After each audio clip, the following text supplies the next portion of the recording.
Cassius Marcellus Clay, Jr. was born on January 17, 1942. He was born at the Louisville General Hospital in Louisville, Kentucky. The hospital was a multi-story brick building located on Chestnut Street. The city of Louisville sat on the southern bank of the Ohio River.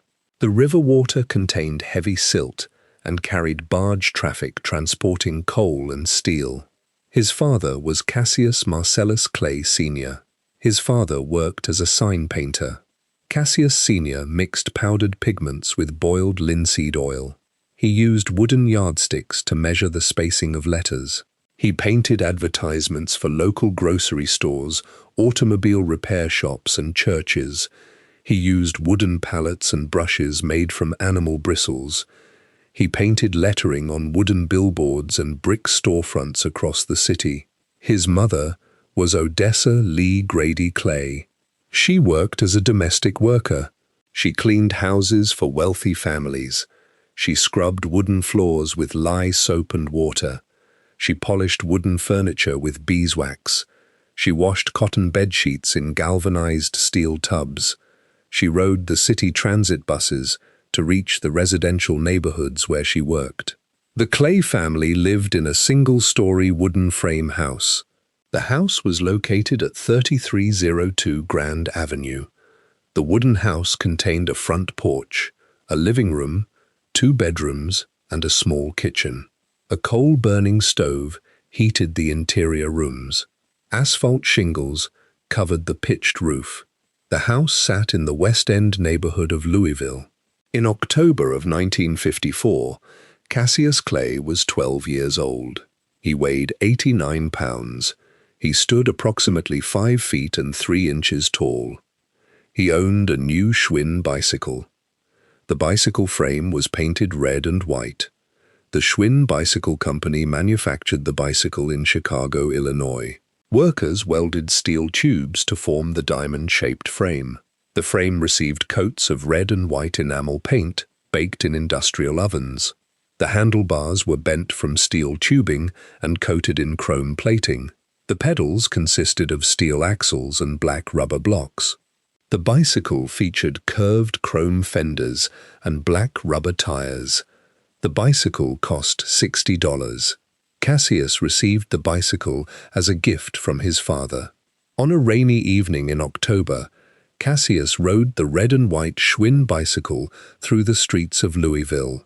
Rainwater accumulated on the asphalt roads. He pedaled to the Columbia Auditorium.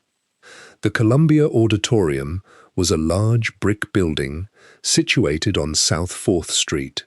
The building featured a flat roof, limestone trim, and heavy wooden entrance doors. Inside the building, a local newspaper called the Louisville Defender was hosting a home show. The Louisville Defender was a weekly newspaper published for the local black community. The newspaper started publication in 1933. The newspaper organized the home show to promote local businesses. The event drew hundreds of attendees into the auditorium. Men wore wool suits and felt fedora hats. Women wore cotton dresses and leather shoes. The home show featured vendor booths, free popcorn, and free hot dogs. Cassius rode his bicycle to the front of the Columbia Auditorium. He parked the Schwinn bicycle outside the front doors. He left the bicycle unchained on the wet concrete sidewalk. Cassius pulled the wooden doors open and walked inside. The interior air was warm and carried the smell of roasted corn kernels and heated hot dogs. He walked across the linoleum tile floors. He gathered the free popcorn in paper bags. He ate the hot dogs provided by the vendors. He spent several hours looking at the merchant displays and eating the food. He exited the Columbia Auditorium later that evening. He walked out onto the concrete sidewalk. The red and white Schwinn bicycle was missing. The space on the wet concrete where he left it was empty. Rain continued to fall on the street. Cassius wore a cotton shirt and denim trousers. Rainwater soaked his cotton shirt. The water dripped from his clothing onto the concrete sidewalk. Cassius walked back inside the Columbia Auditorium. He asked the adults inside where he could find a police officer. A person directed him to the basement of the building. The basement housed the Columbia gym. Cassius walked down a flight of concrete stairs. He pushed open the heavy wooden door at the bottom of the stairwell. The air inside the basement smelled of human sweat, leather, and rubbing alcohol. Yellow incandescent light bulbs illuminated the large room. The walls were constructed of painted cinder blocks. The floor outside the boxing ring consisted of poured concrete. A cast-iron radiator stood against the far wall. Steam circulated through the iron pipes, heating the basement air. In the center of the room sat a boxing ring. The ring featured a wooden floor, covered by a layer of felt padding. A stretched canvas tarp covered the felt padding. 4 steel posts stood at the corners of the ring. 3 thick hemp ropes connected the steel posts. The ropes were wrapped in synthetic leather covers. Heavy punching bags hung from steel chains attached to the ceiling joists. The bags were made of thick brown leather and filled with compressed cotton and sand. Young men wearing cotton shorts and leather boxing gloves hit the heavy bags. The impact of the leather gloves against the leather bags created loud, rhythmic sounds. Speed bags, made of thin black leather, hung from wooden circular platforms. Boxers hit the speed bags, causing them to bounce against the wooden platforms. Leather jump ropes hung on steel hooks bolted into the cinder block walls. Metal spittoons rested on the concrete floor in the corners of the room. Boxers used the spittoons to clear their mouths of saliva and water during training. Joe Martin stood in the gym. Joe Martin was a white man and a police officer for the Louisville Police Department. He wore civilian clothing in the gym. Joe Martin joined the police department in 1940. He started directing the boxing program at the Columbia Gym in 1947. He organized amateur boxing matches for local television broadcasts. The program aired on a local television station called WAVE. Martin managed the gym operations and trained the amateur boxers. He stood near the canvas ring, wrapping a young boxer's hands with white cotton gauze tape. Cassius Clay walked up to Joe Martin. Cassius had tears on his face from crying. The rainwater dripped from his cotton shirt onto the concrete floor. Cassius reported the theft of his red and white Schwinn bicycle to the police officer. Cassius stated that he wanted to find the person who stole the bicycle. Cassius told Martin that he was going to whip the thief. Joe Martin looked at the 12-year-old boy. Martin tied off the cotton tape on the boxer's wrist. Martin told Cassius that if he wanted to whip somebody, he needed to learn how to fight first. Martin pointed to the young men training in the canvas ring. Martin handed Cassius an application form for the Columbia Gym. The form was printed on white paper. It required a signature and a membership fee. Cassius took the paper application from Martin. The police never located the red and white Schwinn bicycle. The $60 bicycle disappeared completely into the city of Louisville. Cassius folded the paper application and carried it back to his wooden frame house on Grand Avenue. He returned to the Columbia Gym a few days later. He brought the signed application and began his boxing training. He learned to wrap his hands with cotton gauze and punch the leather heavy bags. The basement gym provided an isolated environment away from the street level. Outside the heavy wooden doors of the Columbia Gym, the city of Louisville operated under strict racial segregation laws, dividing the daily lives of its citizens across neighborhoods, businesses, and schools. The city of Louisville operated under municipal ordinances dictating racial separation during the 1940s and 1950s. City workers bolted painted metal signs over public water fountains. White painted metal signs hung above white porcelain water basins.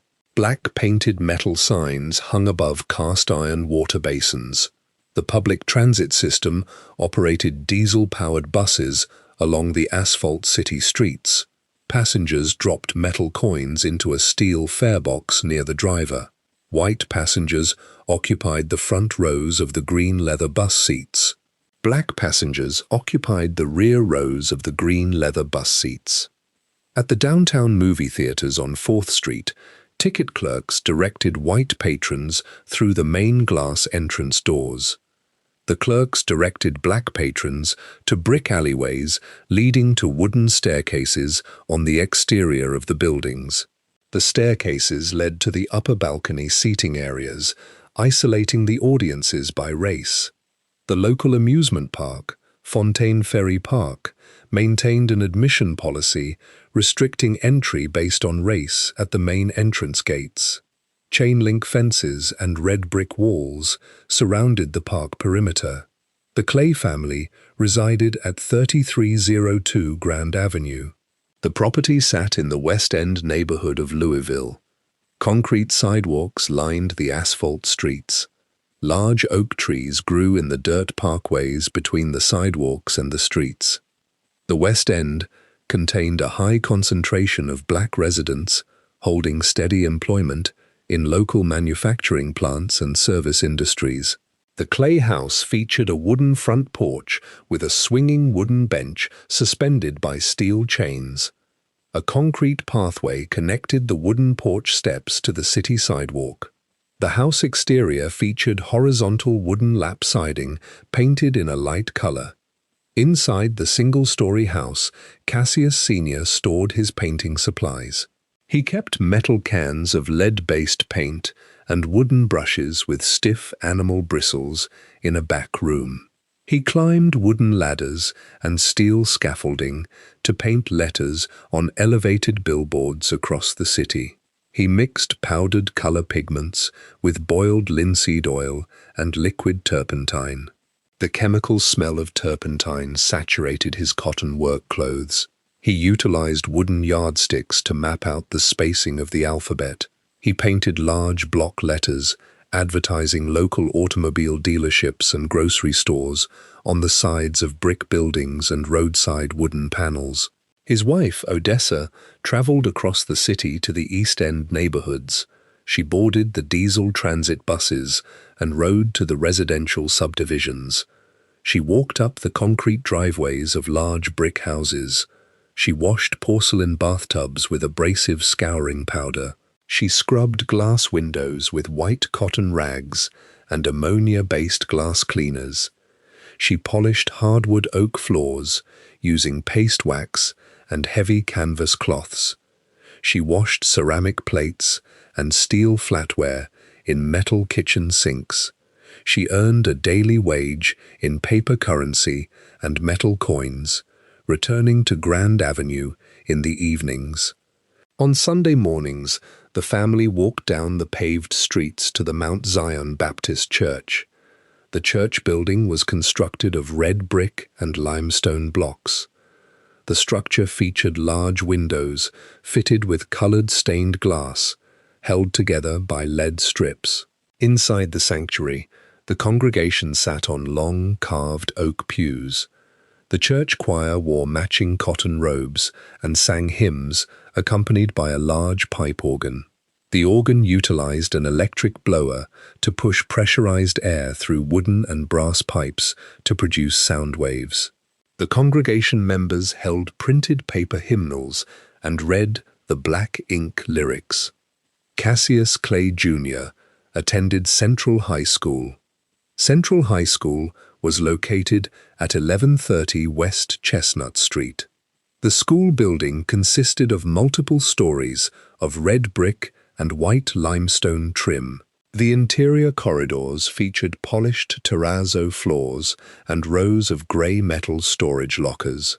Cassius sat at a wooden desk with a steel frame inside the plaster-walled classrooms. He carried heavy textbooks bound in thick cardboard covers. He experienced difficulty decoding printed text. The medical condition of dyslexia altered how his brain processed the black ink printed on the white paper pages. When his eyes scanned the textbooks, The letters appeared jumbled on the page.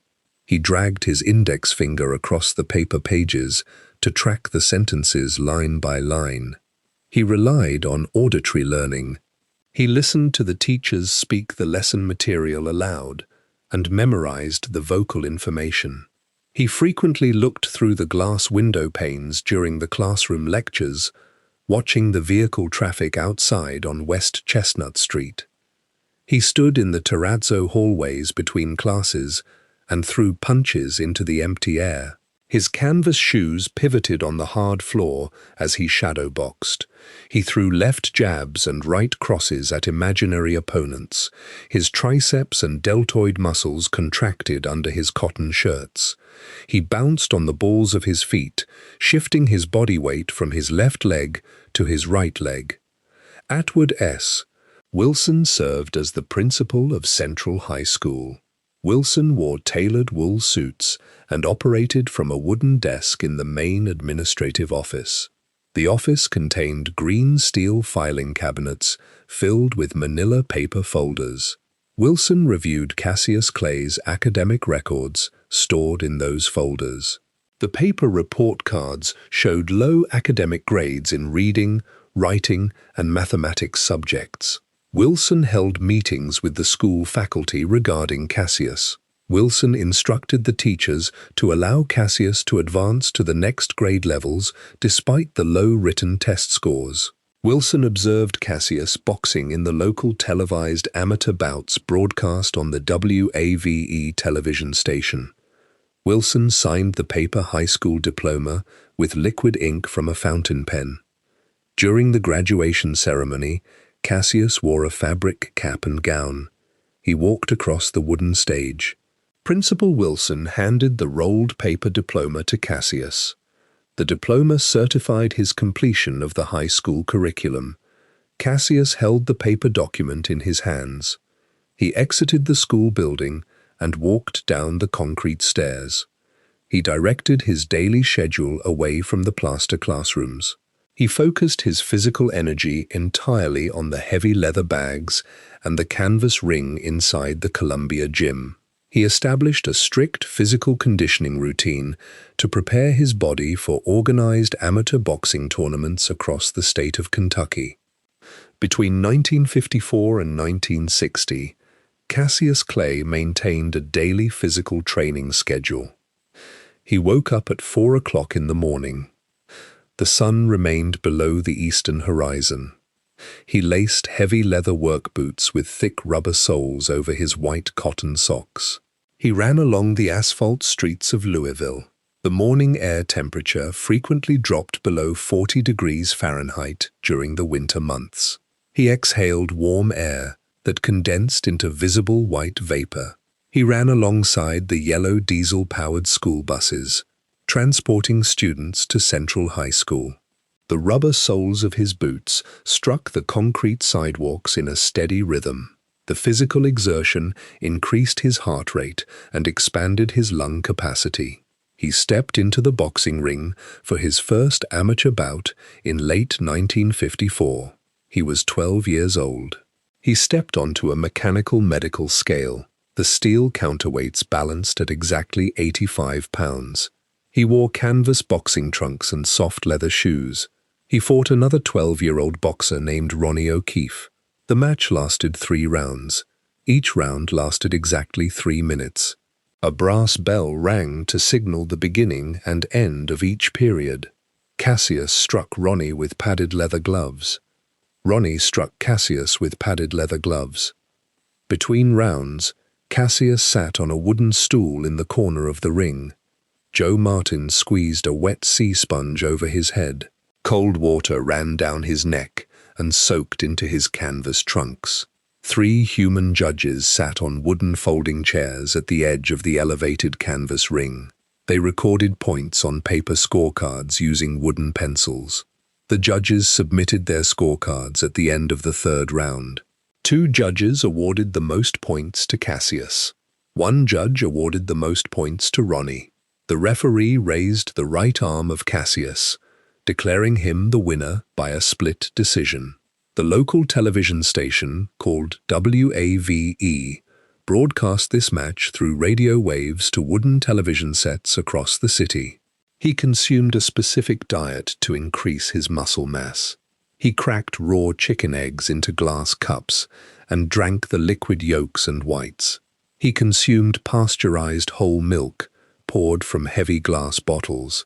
He ate cooked beef steaks and boiled potatoes at the wooden kitchen table inside his house on Grand Avenue. His skeletal structure lengthened. By 1960, he reached a height of 6 feet and 3 inches. His body weight increased to 175 pounds. He trained inside the basement of the Columbia Gym and at another facility called the Grace Community Center. The Grace Community Center contained a gymnasium with a hardwood maple floor. He jumped rope on the maple floor for 20 minutes at a time. The woven leather rope rotated over his head and struck the wooden floor with a repetitive snapping sound.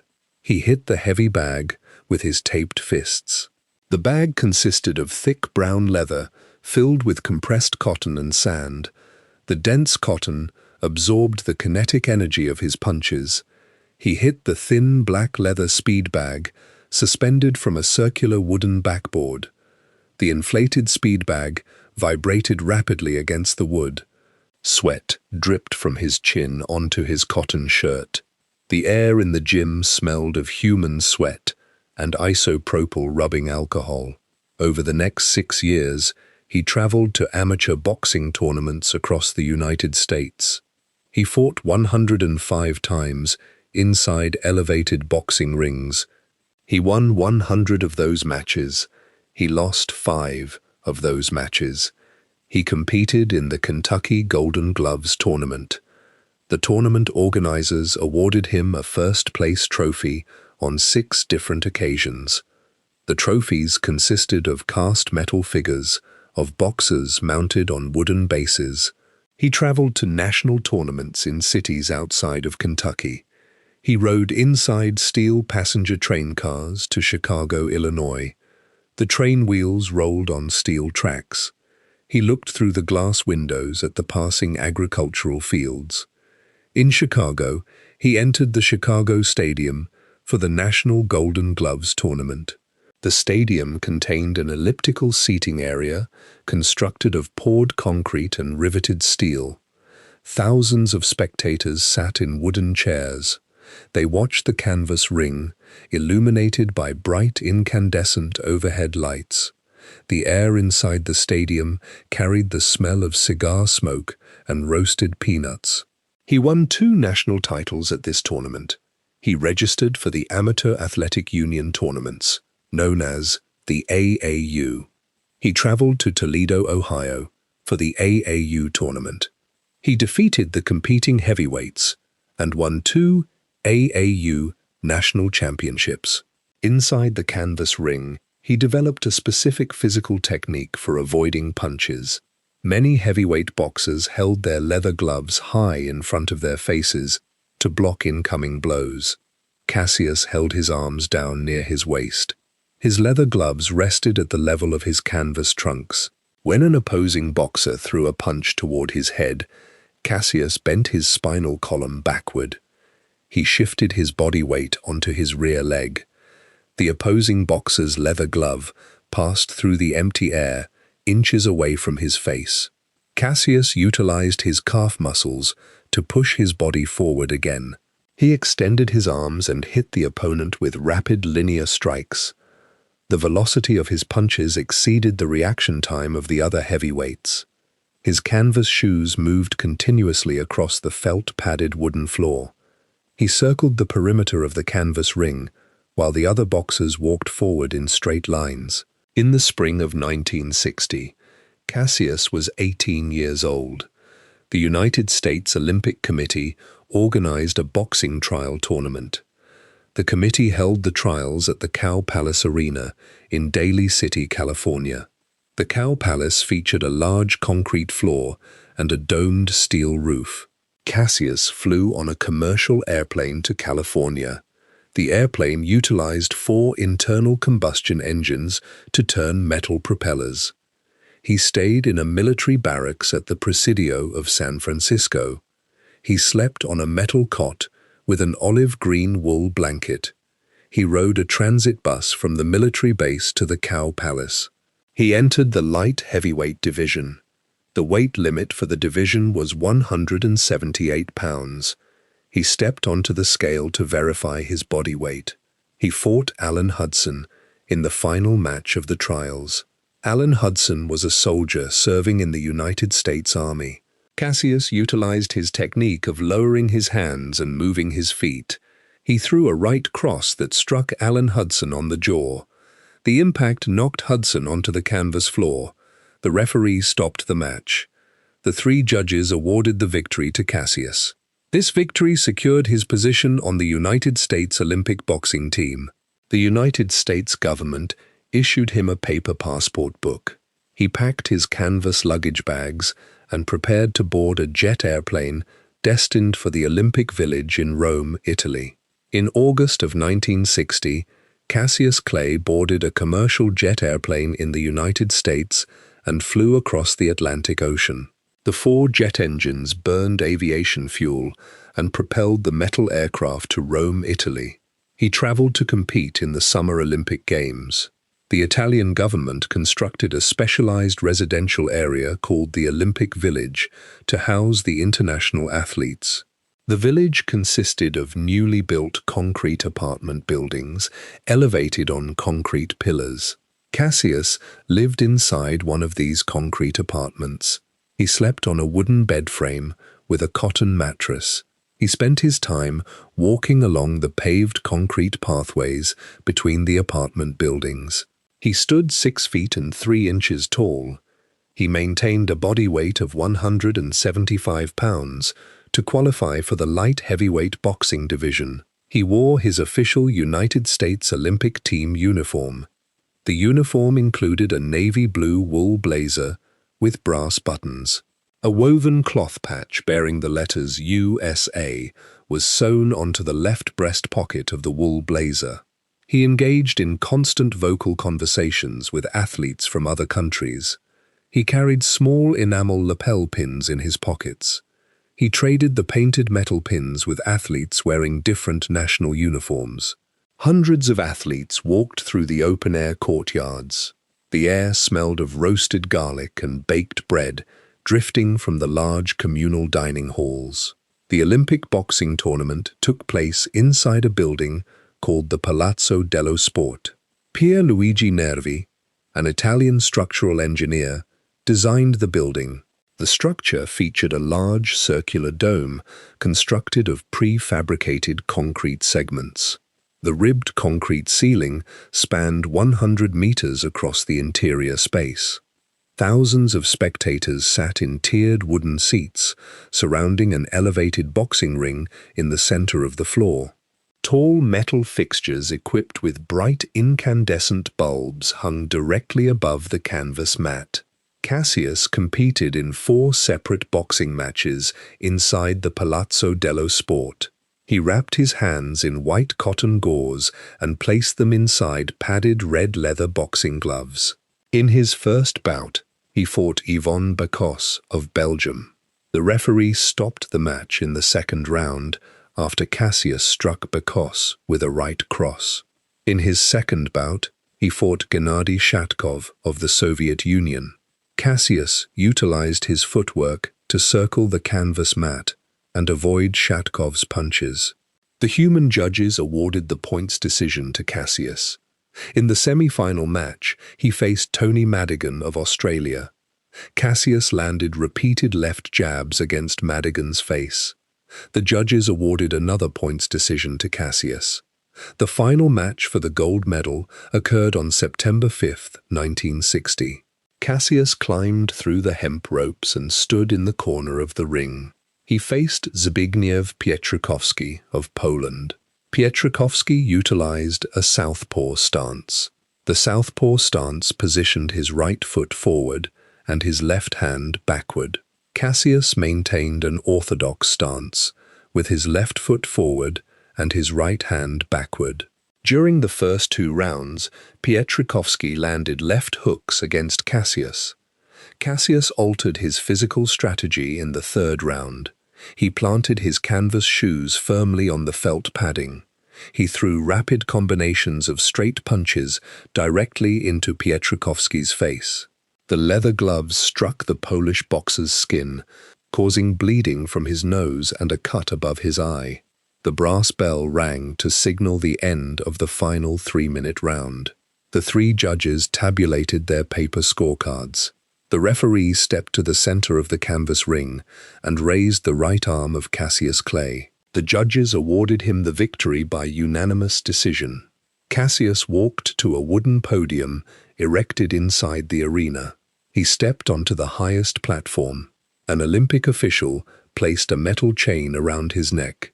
A metal disc hung from the chain. The disc consisted of solid silver coated in a thin layer of pure gold. The raised metal surface depicted the Greek goddess of victory holding a palm branch.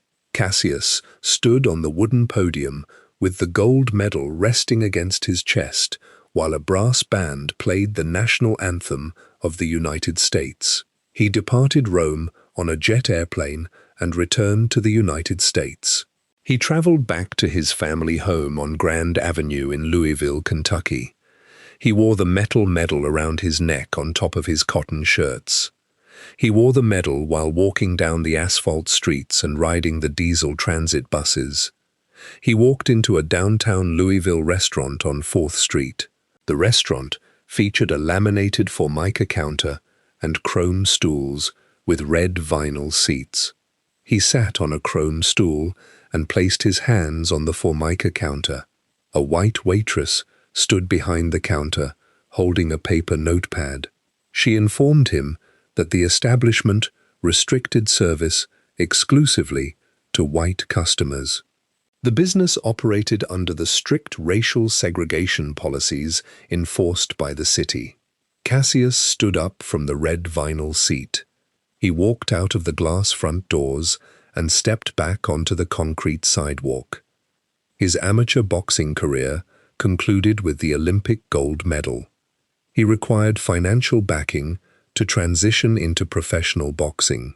11 wealthy white businessmen in Louisville formed a corporate syndicate to manage his career.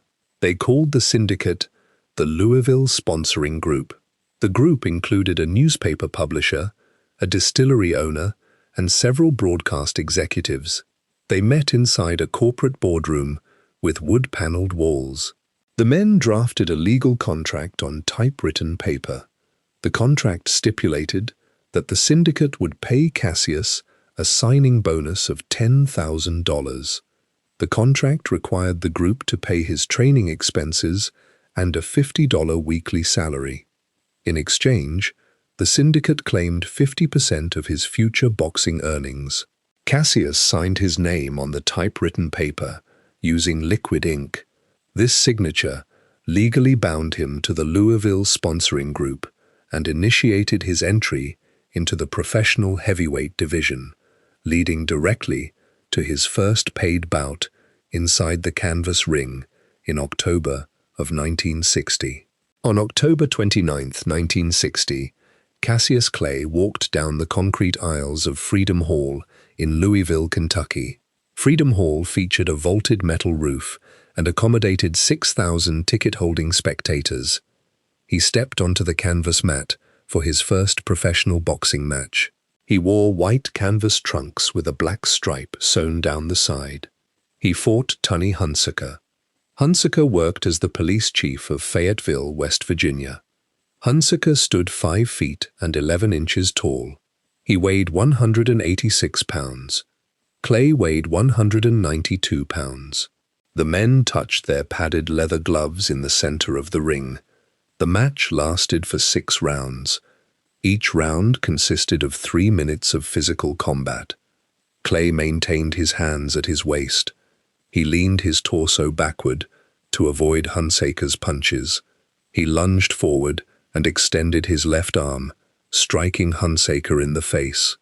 The repetitive impacts caused Hunsaker's left eye to swell shut. The blood vessels beneath the skin ruptured, pooling purple blood under the epidermal layer. The final brass bell rang. The three ringside judges marked their paper scorecards using graphite pencils. They awarded the most points to Clay. The referee raised Clay's hand, signaling a unanimous decision victory. Clay received $2,000 in paper currency for this bout. The Louisville sponsoring group financed his relocation to Miami, Florida, to continue his training. He rode inside a passenger train car traveling south along the eastern coast of the United States. The climate in Miami consisted of high humidity and air temperatures frequently exceeding 80 degrees Fahrenheit. He arrived at the 5th Street Gym. The gym occupied the second floor of a brick building located at 5th Street and Washington Avenue in Miami Beach. Angelo Dundee managed the facility. Angelo Dundee was a white boxing trainer who previously worked with professional champions. Dundee wrapped Clay's hands with 120 inches of white cotton gauze and secured it with white adhesive tape. Dundee spread a thick layer of petroleum jelly over Clay's eyebrows and cheekbones. The petroleum jelly caused the incoming leather gloves to slide off the surface of his skin, keeping the epidermal tissue intact during sparring sessions. Clay trained daily on the wooden floors of the 5th Street Gym. He hit the leather-heavy bag and jumped rope. Newspaper reporters climbed the wooden stairs to the second floor to observe his training. The journalists held paper notebooks and wooden pencils. Clay spoke to the journalists using rhyming couplets. He calculated the specific round in which he intended to knock out his upcoming opponents and announced the number aloud. He stated that he would defeat Archie Moore in the 4th round. He stated that he would defeat Doug Jones in the 6th round. The journalists wrote these predictions on their paper pads. Clay formulated a vocal phrase with his assistant cornerman, Drew Brown. Drew Brown went by the nickname Bundini. They stood inside the boxing ring and spoke the words aloud.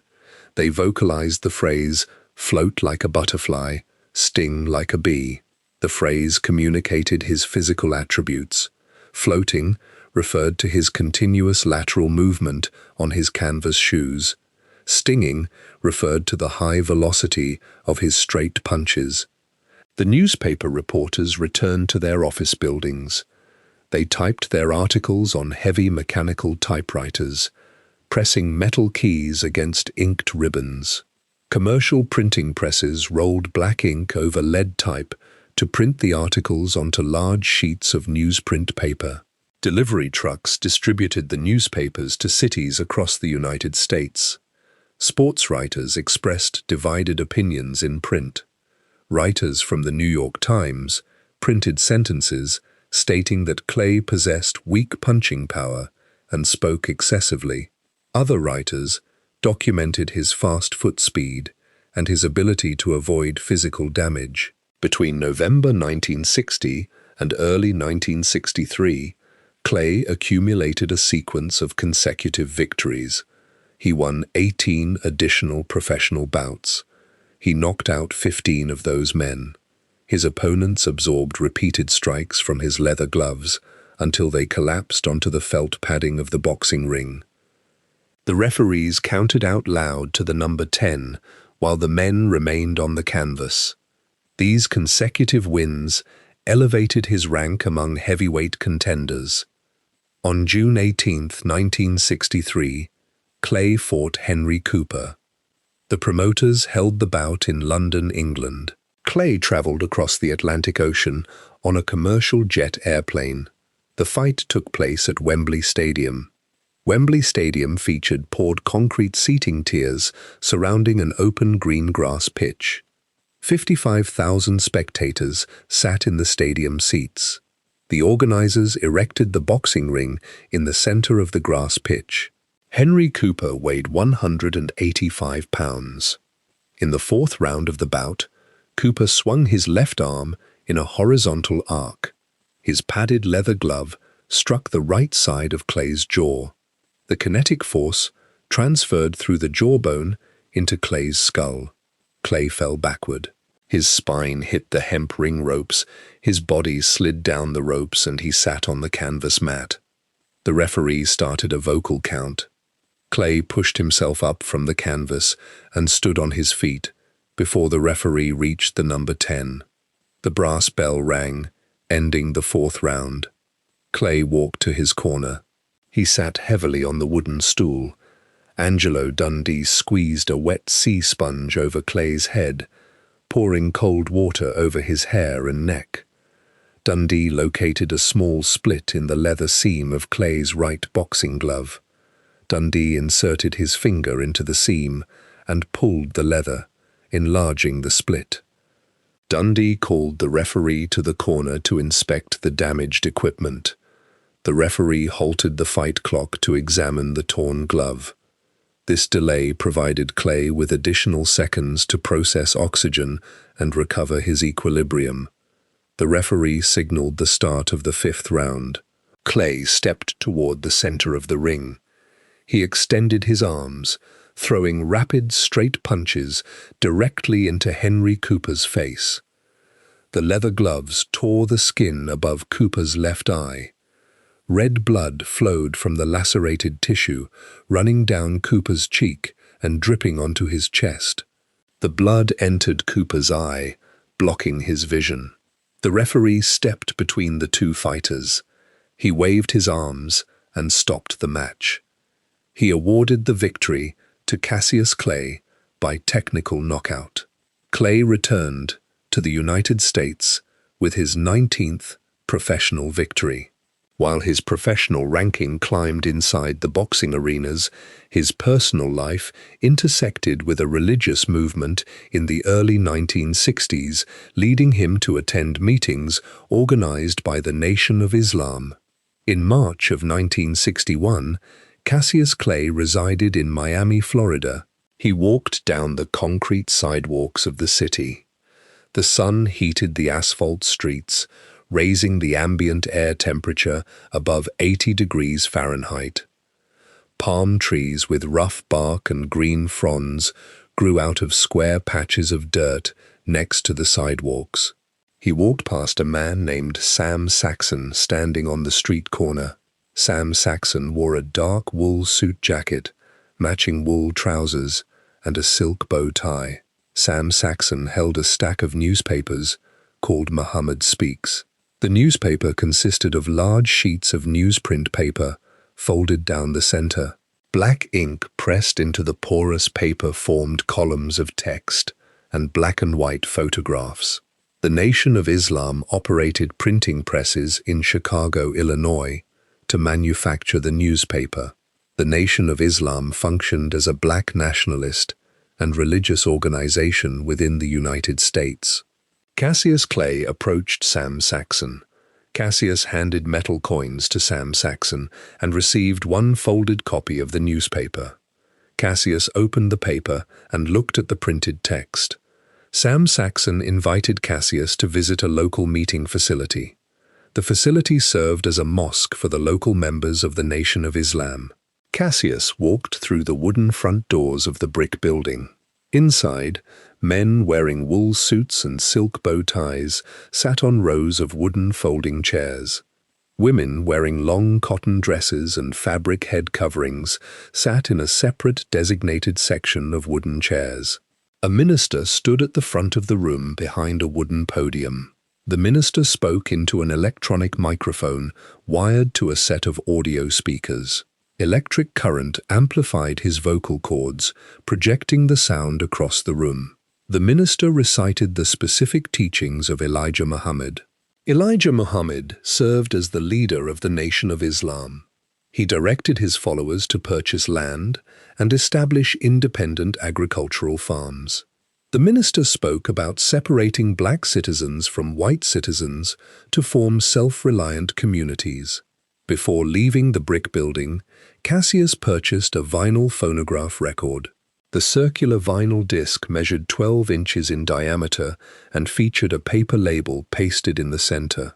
The surface contained microscopic physical grooves holding recorded audio. Cassius carried the cardboard record sleeve back to his apartment. He placed the vinyl record onto the metal platter of a mechanical turntable. He activated the electric motor, spinning the platter at 33 1/3 revolutions per minute. He lowered the metal tone arm. A diamond-tipped needle dragged through the rotating grooves. The needle vibrated, generating an electrical signal that traveled through copper wires into an amplifier. The amplifier pushed the signal into a paper speaker cone, vibrating the air and producing sound waves. The sound consisted of a recorded speech by Elijah Muhammad. Cassius listened to the audio frequencies while he cooked his daily meals on a metal stovetop. Cassius kept his attendance at the mosque, completely hidden from the public press. The Louisville sponsoring group financed his housing, food, and boxing training. The syndicate consisted of 11 white businessmen holding legal contracts governing his professional career. The businessmen drafted these contracts on typewritten paper and stored them in metal filing cabinets in Louisville, Kentucky. Cassius recognized that revealing his association with the Nation of Islam would prompt the syndicate to sever the legal contracts and cease all financial payments. He continued fighting in televised boxing matches promoted by white businessmen. He spoke to newspaper reporters holding graphite pencils and paper notepads. He answered their questions, focusing entirely on boxing strategy and his upcoming opponents. He maintained this strict separation of information for over 2 years. In June of 1962, Cassius drove a gasoline-powered automobile north to Detroit, Michigan. The internal combustion engine burned liquid fuel, turning the rubber tires against the asphalt highways. He drove to a large brick building designated as Temple No. 1. Hundreds of people gathered inside the building for a religious rally. During this rally, Cassius met Malcolm X. Malcolm X served as a national spokesman and minister for the Nation of Islam. He stood 6 feet and 3 inches tall. He possessed reddish-brown hair cut close to his scalp. He wore a tailored wool suit, a white cotton shirt, and plastic horn-rimmed eyeglasses. Malcolm X focused his studies entirely on religious and political texts. He possessed zero knowledge regarding professional boxing. He required Cassius to explain his physical occupation and his ranking within the heavyweight division. The two men engaged in a vocal conversation inside a local diner after the rally concluded. They sat on red vinyl booths at a formica table. They ordered bowls of navy bean soup. The dietary rules of the Nation of Islam dictated the consumption of navy beans, whole wheat bread, beef, and chicken. The rules required the total exclusion of pork meat from all meals. Cassius and Malcolm X formed a close association inside the diner. Following this meeting, Malcolm X traveled on commercial jet airplanes to visit Cassius in various American cities. They walked together along the concrete city sidewalks. Malcolm X provided Cassius with heavy books containing printed text documenting the history of black populations across the globe. The teachings of the Nation of Islam provided a specific organizational structure for Cassius. The organization instructed its members to reject their legal surnames. The ministers stated that white agricultural plantation owners assigned these names to black enslaved people during previous centuries. The members replaced their surnames with the letter X. The letter X represented an unknown mathematical variable. Cassius read the printed text in the Muhammad Speaks newspaper. The text documented the physical racial segregation laws enforced in cities like Louisville and Miami. The organization printed architectural plans for building independent manufacturing factories and grocery stores. By late 1963, Cassius accumulated 19 professional victories inside the canvas ring. He secured a legal contract to fight for the heavyweight championship of the world. The legal document, signed with liquid ink, stipulated a match against the current champion, Sonny Liston. The boxing promoters scheduled the match for February 25, 1964. The promoters selected the Miami Beach Convention Center as the physical venue. The convention center featured a large concrete floor and a high steel roof.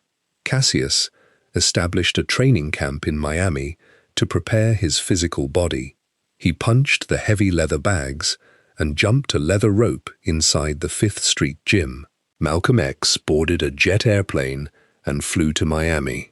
Malcolm X sat on a wooden folding chair inside the gym, watching Cassius train. Cassius increased his cardiovascular endurance and muscle velocity, preparing to face Sonny Liston under the bright, incandescent lights of the canvas ring. On the morning of February 25, 1964, a medical doctor measured Cassius Clay's heart rate inside a room at the Miami Beach Convention Center. The doctor placed a metal stethoscope against Clay's chest. The instrument recorded 120 beats per minute. The Athletic Commission mandated a public weigh-in for the heavyweight championship boxing match. Clay wore a blue denim jacket with the words "Bear Hunt" printed on the back in white letters. He stepped onto the mechanical medical scale. The steel counterweights balanced at 210 pounds. Charles Liston, known by the nickname Sonny, stepped onto the scale. Liston wore a white cotton robe. The metal weights balanced at 218 pounds. Sonny Liston held the heavyweight championship title. He stood 6 feet and 1 inch tall. Men involved in organized crime syndicates managed his financial contracts.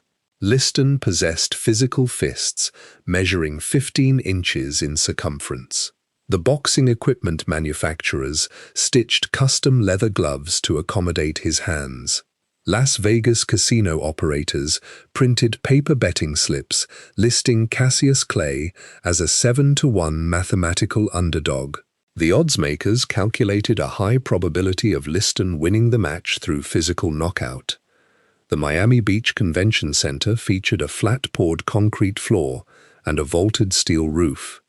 8,297 spectators paid for printed paper tickets. The attendees sat on wooden folding chairs arranged in concentric squares around the elevated boxing ring. A lighting rig constructed of welded steel pipes hung directly above the ring. Bright incandescent glass bulbs illuminated the white canvas floor. The air inside the convention center carried the smell of burnt tobacco leaves and spilled beer. Cassius Clay entered the canvas ring wearing white canvas trunks featuring a red stripe running down the outer leg. Sonny Liston entered the ring wearing white canvas trunks featuring a black stripe. The referee called both men to the center of the ring. The referee recited the physical rules of the match. The men touched their padded red leather gloves together and stepped backward. A timekeeper sitting at a wooden table beside the ring struck a brass bell with a metal hammer. Liston walked forward in a straight line. He extended his left and right arms, aiming heavy punches at Clay's head. Clay pushed off the felt-padded floor with his rubber-soled shoes. He moved his torso backward. Liston's leather gloves traveled through the empty air. Clay shifted his weight to his left leg. He extended his left arm forward.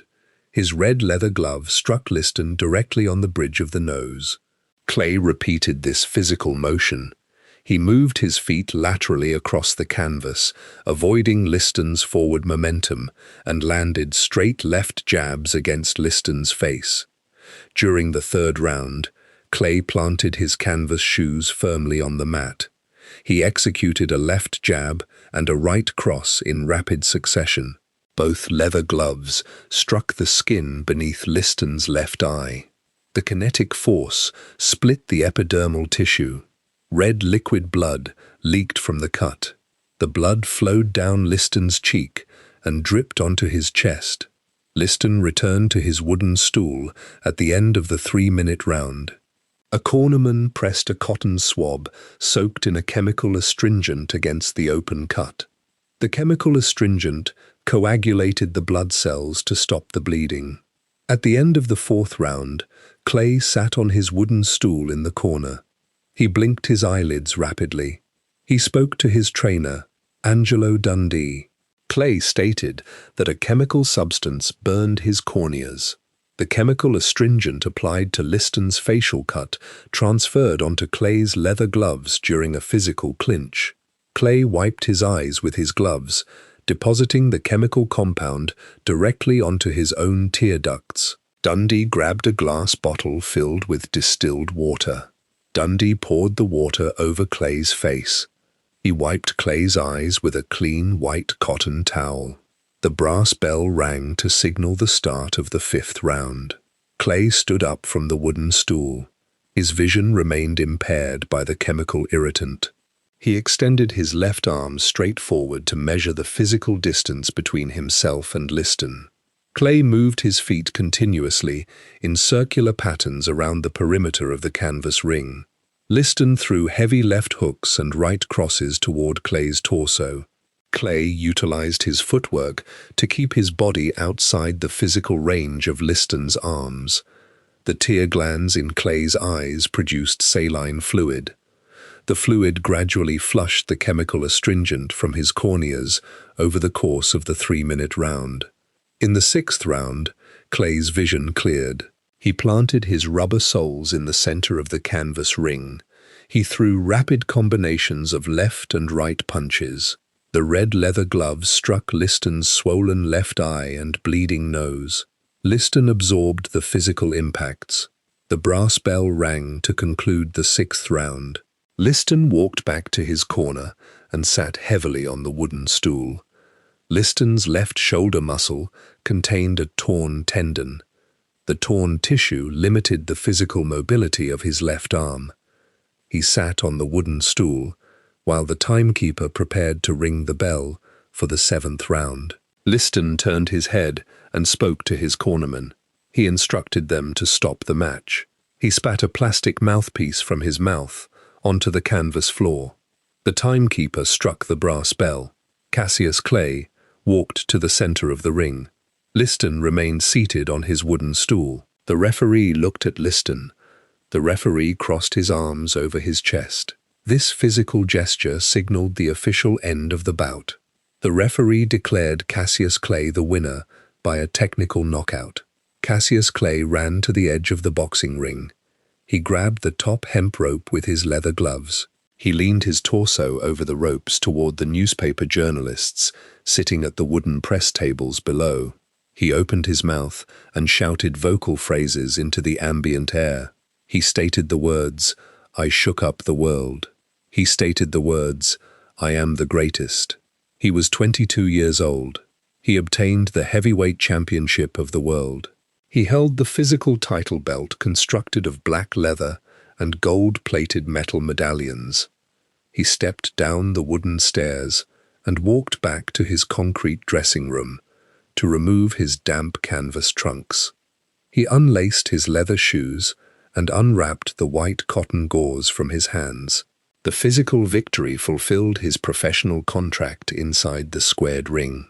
The next morning, the sun rose over the Atlantic Ocean, illuminating the asphalt streets of Miami Beach. Cassius Clay walked into a room filled with newspaper reporters, holding graphite pencils and paper notepads. He stood before the reporters and initiated a permanent alteration to his public identity by confirming his membership in the Nation of Islam. On the morning of February 26, 1964, the sun illuminated the concrete sidewalks of Miami Beach, Florida. Cassius Clay walked into a conference room located inside a local hotel. The hotel room featured walls covered in patterned paper and a floor lined with a woven wool carpet. Dozens of newspaper reporters sat on wooden folding chairs. The reporters held paper notepads manufactured from wood pulp. They pressed the graphite cores of their wooden pencils against the paper. The friction transferred the solid graphite onto the page, recording his spoken words. Photographers held cameras constructed of steel and brass. They pressed metal buttons, triggering the mechanical shutters. Glass flashbulbs filled with magnesium wire ignited with electrical currents. The chemical reaction produced bright flashes of white light that reflected off the walls. Clay sat behind a wooden table at the front of the room. He leaned toward a metal microphone connected to copper wires and an electric amplifier. He vibrated his vocal cords and projected his voice into the metal grill. He stated that he held official membership in the Nation of Islam. He explained his daily physical routines and religious practices to the reporters. He stated he prayed 5 times each day. He lowered his knees to the floor and faced east toward the city of Mecca during these prayers. He stated he consumed a strict diet consisting of chicken, beef, and navy beans. He explicitly avoided the consumption of meat derived from pigs. A few days later, he stood before the reporters again. He announced a permanent change to his legal identity. He stated his new name as Cassius X. He explained the historical origin of the surname Clay. He stated that white agricultural plantation owners assigned that specific name to his ancestors centuries ago. He replaced the surname with the letter X. The letter X represented an unknown mathematical variable, symbolizing an unrecorded African ancestry. He instructed the reporters to write Cassius X in their paper notebooks. The reporters pressed their graphite pencils against the paper, recording the specific syllables. Elijah Muhammad resided in Chicago, Illinois. He operated as the supreme leader of the Nation of Islam. On March 6, 1964, Elijah Muhammad sat inside a recording studio. He spoke into an electronic microphone. The radio station utilized a tall steel antenna tower anchored to the ground with thick metal cables. An electrical transmitter pushed alternating current up the steel structure. The current generated electromagnetic waves that traveled through the atmosphere. Families across the USA sat in their living rooms and turned the plastic dials on their wooden radio cabinets. Copper coils inside the radios captured the electromagnetic waves. Vacuum tubes amplified the electrical signals. A paper speaker cone vibrated inside the wooden cabinet, pushing sound waves into the room. Through this broadcast, Elijah Muhammad announced a new name for the heavyweight champion. He assigned him the name Muhammad Ali. The word Muhammad translated to one worthy of praise. The word Ali translated to Most High. Muhammad Ali received this name and immediately applied it to all his public and private communications. He signed his paper contracts and hotel registration forms using liquid ink to spell Muhammad Ali. During this specific time period, the leadership structure of the Nation of Islam fractured. Elijah Muhammad suspended Malcolm X from his position as national spokesman. Malcolm X packed his canvas suitcases and traveled to physical locations outside the organization. Muhammad Ali maintained his strict allegiance to Elijah Muhammad. In May of 1964, Muhammad Ali boarded a commercial jet airplane. The 4 jet engines burned aviation fuel and propelled the metal aircraft across the Atlantic Ocean. The airplane landed on a concrete runway in the city of Accra, located in the country of Ghana. Ali traveled to the Ambassador Hotel. The hotel featured a large outdoor plaza paved with concrete slabs.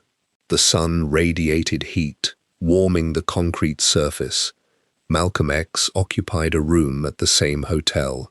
Malcolm X wore a traditional cotton garment woven from white threads. He walked across the concrete plaza and visually identified Muhammad Ali. Malcolm X stepped forward and extended his right arm. He offered his open hand to initiate a physical handshake. Muhammad Ali maintained his forward trajectory. He kept his arms positioned vertically beside his torso. He rotated his spine and shoulders, turning his physical body away from Malcolm X. Ali walked in the opposite direction, across the concrete slabs. This physical action severed their previous association. Ali returned to the United States. He required the citizens of the USA to utilize his new name. The American sports media infrastructure rejected this requirement. Newspaper editors reported to office buildings in cities like New York and Chicago. They sat at metal desks and operated heavy mechanical typewriters. They pressed their fingertips against circular metal keys. The downward pressure activated metal levers inside the machines. The levers pushed a fabric ribbon soaked in black ink against sheets of white paper. The editors pressed the keys to spell his discarded legal name. Industrial printing presses, located in the basements of these buildings, reproduced these articles. Electric motors rotated solid steel cylinders. The metal cylinders pressed the black ink onto continuous rolls of newsprint paper. Delivery workers loaded the folded newspapers into trucks powered by internal combustion engines. The trucks transported the paper bundles to newsstands across the country. Millions of printed pages circulated daily, labeling the heavyweight champion with his former surname. Television announcers sat inside broadcasting studios, equipped with soundproofing foam panels. They spoke into metal microphones and transmitted the discarded name over radio frequencies. Muhammad Ali used his vocal cords to correct them during live television broadcasts. He stated the syllables of Muhammad Ali into the same microphones. He required his opponents in the boxing ring to state his new name. He maintained his training schedule despite the public conflict regarding his identity. He wrapped his hands in white cotton gauze and hid the heavy brown leather bags inside the boxing gymnasium. The compressed cotton inside the bags absorbed the kinetic energy of his punches. He prepared his skeletal muscles and cardiovascular system for a contractually obligated rematch against Sonny Liston. The boxing promoters drafted new paper contracts and signed the documents with liquid ink. They secured a physical venue for the heavyweight fight. The promoters rented an indoor ice hockey arena located in the city of Lewiston, Maine. The boxing promoters originally scheduled a rematch between Muhammad Ali and Sonny Liston for November 16, 1964. They secured the Boston Garden Arena in Massachusetts for the event. On November 13, 1964, Muhammad Ali experienced severe physical pain in his lower abdomen. An ambulance transported him to Boston City Hospital. Medical doctors examined his abdomen and diagnosed a strangulated inguinal hernia. A surgeon utilized a steel scalpel to slice through the epidermal tissue and muscle wall. The surgeon repaired the intestinal protrusion and sutured the incision with medical thread. Ali remained in a metal hospital bed for several days. This medical procedure forced the promoters to postpone the championship match. The promoters signed new paper contracts and relocated the bout to Lewiston, Maine. They scheduled the new date for May 25, 1965. They rented the Central Maine Youth Center. The building functioned primarily as an indoor ice hockey arena. The structure featured a roof supported by massive curved wooden trusses. Workers placed heavy sheets of plywood over the concrete floor to create a flat surface for the boxing ring. The ring consisted of a canvas mat stretched over felt padding. 4 steel posts supported 3 hemp ropes wrapped in red velvet covers. Bright, incandescent lighting fixtures hung from the wooden roof directly over the canvas mat. On the night of May 25, 2000, 434 ticket-holding spectators entered the Central Maine Youth Center. They sat on wooden bleachers and metal folding chairs arranged around the ring. The air inside the building smelled of cigar smoke, roasted peanuts, and damp concrete. Muhammad Ali walked down the aisle wearing white canvas trunks. Sonny Liston entered, wearing white canvas trunks with black stripes sewn down the sides. The men stepped into the ring and walked to the center. Jersey Joe Walcott served as the referee.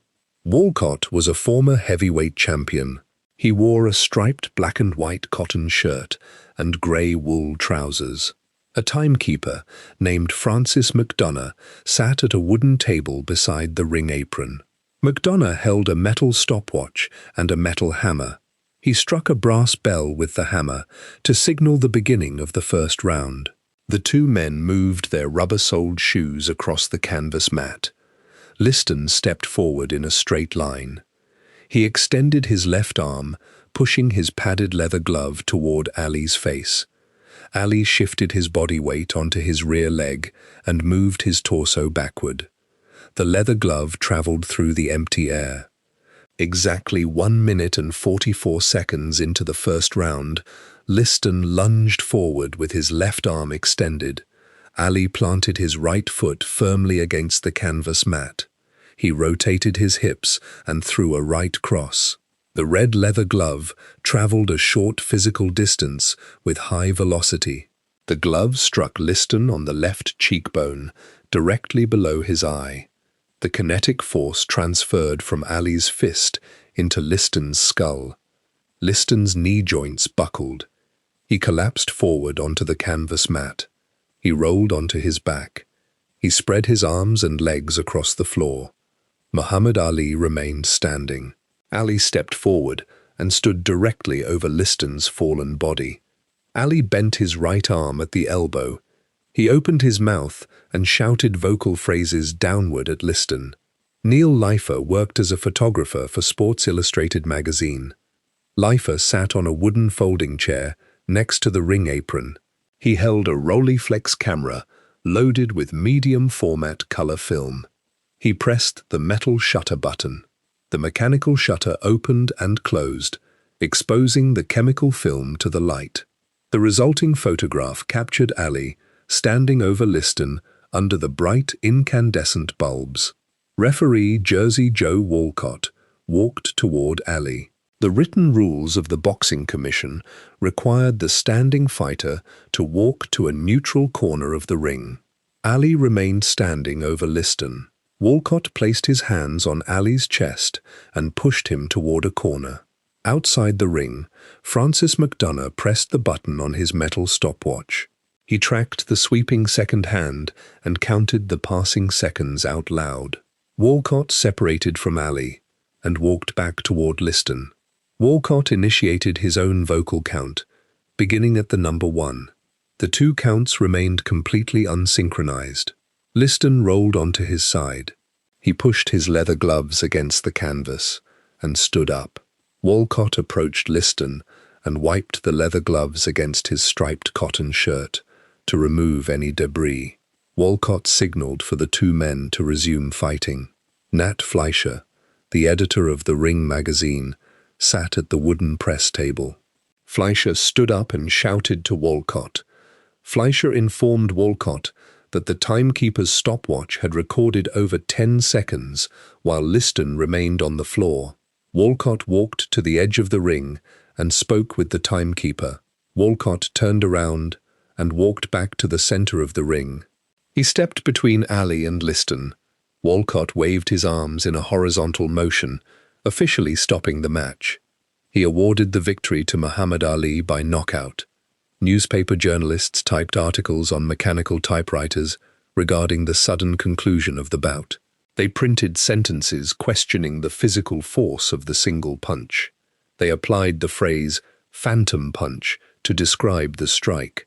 Readers purchased newspapers printed with black ink and read the typewritten columns. Muhammad Ali retained the heavyweight championship belt. The belt consisted of thick black leather adorned with gold-plated metal medallions. He packed his canvas bags and traveled away from the state of Maine. He returned to his daily physical training routines inside boxing gymnasiums. He jumped a woven leather rope and hit heavy leather bags filled with compressed cotton. In February of 1966, officials at a local draft board in Louisville, Kentucky, mailed a typewritten paper letter to his home address. The delivery of this envelope initiated a sequence of legal and governmental actions, reclassifying his physical eligibility for military conscription into the armed forces of the USA. On February 17, 1966, a group of men sat around a wooden table inside a brick building in Louisville, Kentucky. These men operated as the local draft board for the United States Selective Service System. Employees of the Selective Service System maintained paper records of male citizens eligible for military conscription. The men at the wooden table reviewed a manila paper file containing the name Muhammad Ali. They utilized metal mechanical typewriters to print new characters onto a paper document. They pressed the keys to print the number 1 and the letter A. The classification 1-A designated a male citizen as physically and mentally available for immediate military service in the United States Army. A postal worker delivered the printed document to Ali in a sealed paper envelope.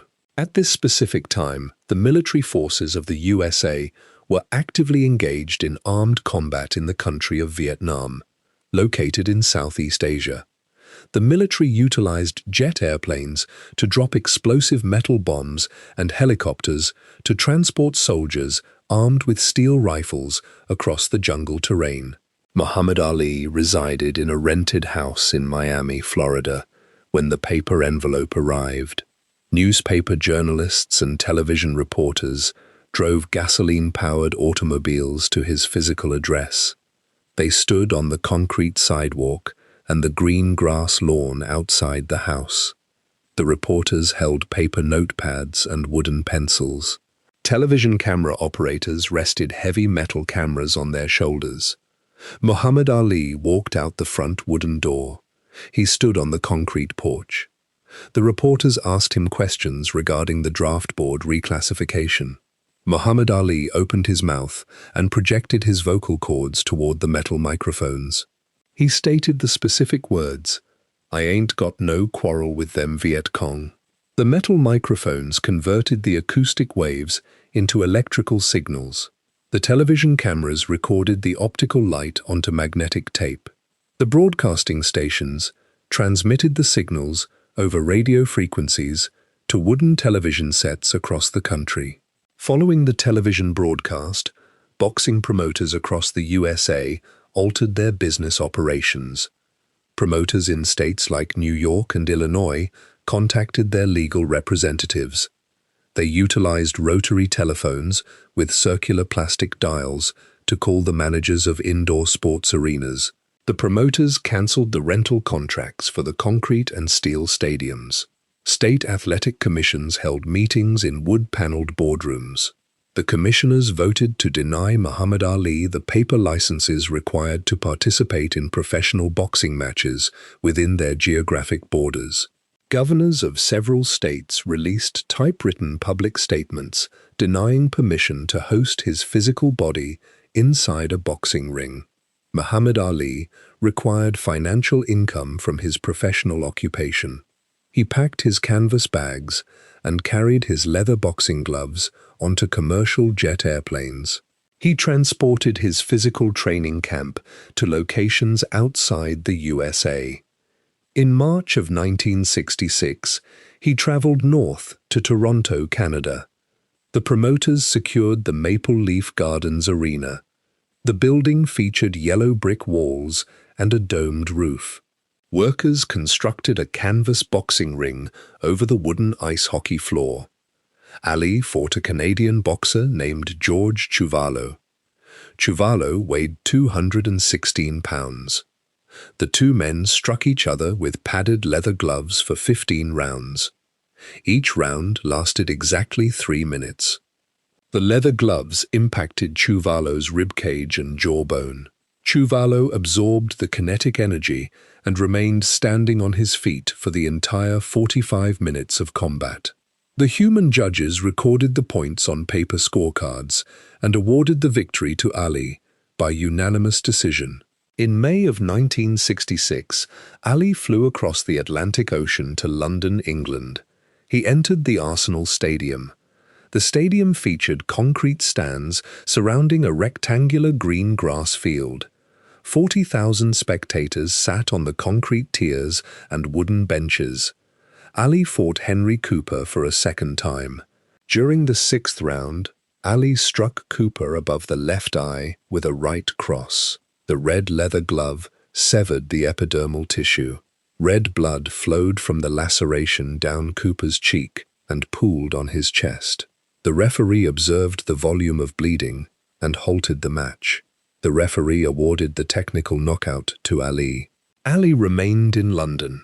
3 months later, he returned to the canvas ring and fought Brian London at Earl's Court Arena. Ali struck Brian London with multiple rapid punches in the 3rd round. Brian London collapsed onto the felt padding, and the referee counted to the number 10. In September of 1966, Ali traveled to Frankfurt, West Germany. He fought Karl Mildenberger inside the Waldstadion. The Waldstadion contained a concrete cycling track and open-air seating. Mildenberger utilized a southpaw stance, placing his right foot forward on the canvas mat. Ali moved his rubber-soled shoes around the perimeter of the ring. He delivered left jabs and right crosses to Mildenberger's face and torso. In the 12th round, the referee stopped the physical combat and awarded the victory to Ali.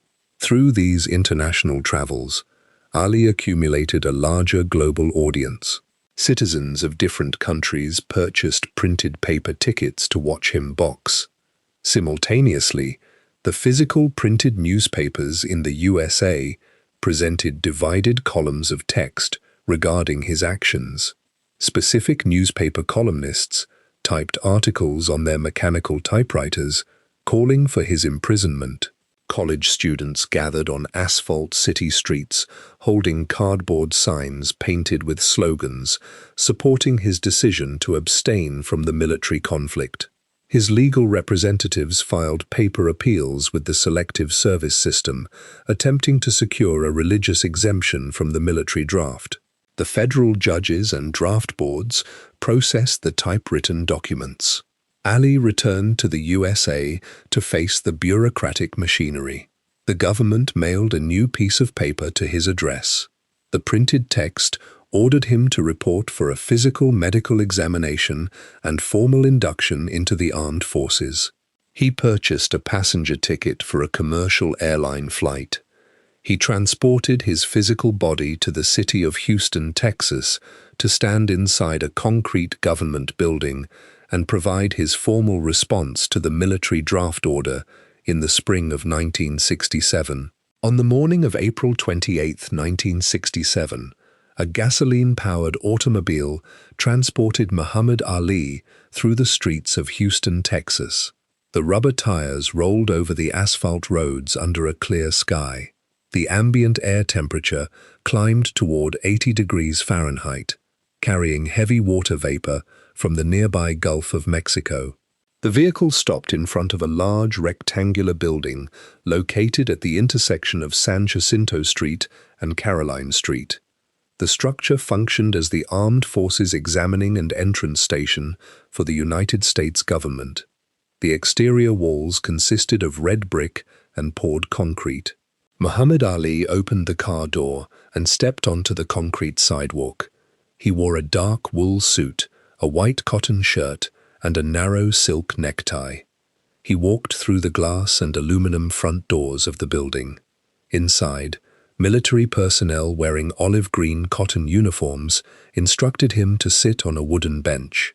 The floors consisted of square linoleum tiles. Fluorescent glass tubes hung from the ceiling, projecting white light over the waiting area. Medical personnel directed him into a sequence of examination rooms.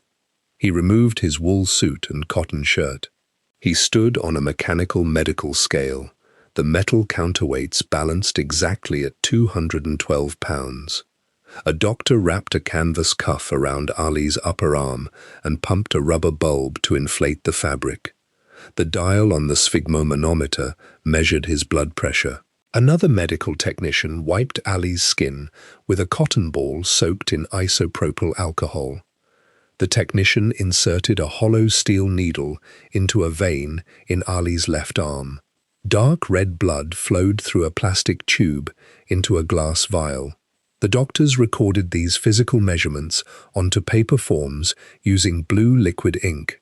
The medical examinations confirmed his physical cardiovascular health and muscle density, certifying his physiological capacity for military combat. Following the medical tests, military officers directed Ali into a large, rectangular room. 25 other young men stood inside the room. They formed a horizontal line across the linoleum floor. Ali walked to the end of the row and stood with his leather shoes resting flat against the tiles. A military officer named Lieutenant S. Stephen Dunkberg stood at the front of the room, facing the men. Lieutenant Dunkberg wore a tailored wool uniform jacket with brass buttons polished to a high reflection. Lieutenant Dunkberg held a clipboard made of compressed wood fibers. A paper roster clamped to the board contained a typewritten list of names. The induction procedure dictated a specific physical action. The officer read a name into the air. The named individual stepped forward. The physical movement of stepping forward constituted the legal induction into the armed forces of the USA. Lieutenant Dunkberg looked at the paper roster. He vibrated his vocal cords, projecting the name Cassius Clay across the room. Muhammad Ali kept his legs straight. His leather shoes remained stationary on the linoleum tiles. He maintained his position in the horizontal line. Lieutenant Dunkberg paused. He spoke a different name into the air. He stated the name Muhammad Ali. Ali continued to stand completely still. The humming fluorescent lights and the breathing of the 26 men generated the ambient sound in the room. Lieutenant Dunkberg approached Ali. The officer guided Ali out of the large room and into a smaller, private office. A commanding officer sat behind a metal desk. The officers informed Ali of the federal statutes governing military conscription. They read printed text from a heavy paper book. The text outlined the specific legal penalties established for abstaining from induction. The officers stated the punishment included a maximum federal prison sentence of 5 years and a financial fine of $10,000. They asked Ali to confirm his comprehension of the printed words. Ali stated his comprehension. The officers led Ali back into the large room with the linoleum floor. Ali resumed his position in the horizontal line. Lieutenant Dunkberg looked at the paper roster. He stated the name Cassius Clay a third time. Ali kept his body stationary. The induction ceremony concluded for the other men. Ali retained his civilian status. Ali walked out of the examination room. He exited the brick building and stood on the concrete sidewalk. Dozens of newspaper journalists and television cameramen stood on the pavement. Photographers held heavy steel cameras and exposed rolls of chemical film to the sunlight. Ali reached into the pocket of his wool suit jacket. He pulled out a folded piece of white paper. He distributed copies of the paper to the journalists. The paper contained typewritten text. The text cited his religious beliefs and his occupation as a minister of the Nation of Islam as the specific reasons for his actions inside the building. The journalists pressed graphite pencils against paper notepads to copy the printed words. Within 3 hours, officials from the New York State Athletic Commission convened a meeting. They gathered in a wood-paneled room in New York City. The commissioners voted on a specific motion. They drafted a legal document using a mechanical typewriter. The document revoked Muhammad Ali's boxing license within the borders of New York State. Simultaneously, executives from the World Boxing Association released a typewritten press statement. The organization formally stripped Ali of his heavyweight championship title. Over the following weeks, athletic commissions in every other state across the USA utilized mechanical typewriters and rubber stamps to cancel his remaining boxing licenses. On June 20th, 1967, Ali walked into a federal courthouse in Houston, Texas.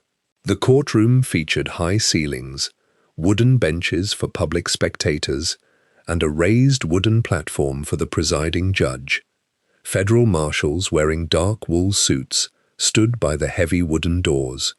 Judge Joe Ingraham sat behind the wooden desk, wearing a long black cotton robe. A court stenographer sat at a small desk below the judge. The stenographer pressed the keys of a mechanical stenotype machine, printing phonetic ink symbols onto a continuous narrow roll of paper to create a physical record of the trial. 12 citizens sat in wooden chairs inside the designated jury box. Federal prosecutors presented paper documents and vocal testimonies detailing Ali's actions at the induction center. The 12 jury members stood up and walked into a private room.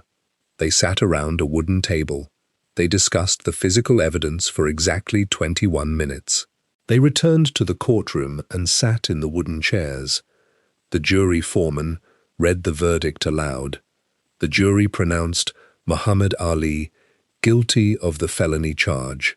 Judge Joe Ingraham leaned forward over his wooden desk. He spoke into a metal microphone. He sentenced Muhammad Ali to serve 5 years inside a federal penitentiary. He ordered Ali to pay a financial fine of $10,000. Ali's legal team immediately filed paper documents to appeal the conviction to a higher federal court. The appellate process required Ali to surrender his physical USA passport book to the government authorities. Ali was 25 years old on the day of his conviction. He stood 6 feet and 3 inches tall. He maintained a physical weight of 212 pounds. His arm reach measured 78 inches from fingertip to fingertip. The cancellation of his boxing licenses barred his entry into any professional boxing ring within the USA. The confiscation of his passport grounded him from boarding commercial airplanes to fight in international stadiums. The federal government and the state athletic commissions completely halted his professional athletic career, forcing him to arrange public speaking engagements on college campuses to earn paper currency during his exile from the canvas ring. Between the spring of 1967 and the autumn of 1970, Muhammad Ali remained entirely outside the physical boundaries of the professional boxing ring. The state athletic commissions across the USA retained the typewritten paper documents revoking his boxing licenses. He required financial income to purchase food and pay the property taxes on his residential house. He arranged a sequence of public speaking engagements at university campuses across the country. He boarded commercial jet airplanes and passenger trains to travel between the geographic locations. Student organizations paid him lecture fees ranging from $200 to $1,000 in paper currency for each physical appearance. He walked onto the stages of brick auditoriums and concrete gymnasiums at Howard University, the University of California, and dozens of other academic institutions. He stood behind wooden podiums and spoke into metal microphones connected to copper wires and electrical amplifiers. The amplifiers pushed his voice through paper speaker cones, projecting the sound waves across the rooms. He wore tailored dark wool suits and silk neckties during these lectures. He stated the specific tenets of the Nation of Islam. He stated his absolute refusal to participate in the armed conflict in the country of Vietnam. The university students sat in wooden folding chairs and listened to his vocal vibrations. The students wrote his statements onto lined paper, using wooden graphite pencils.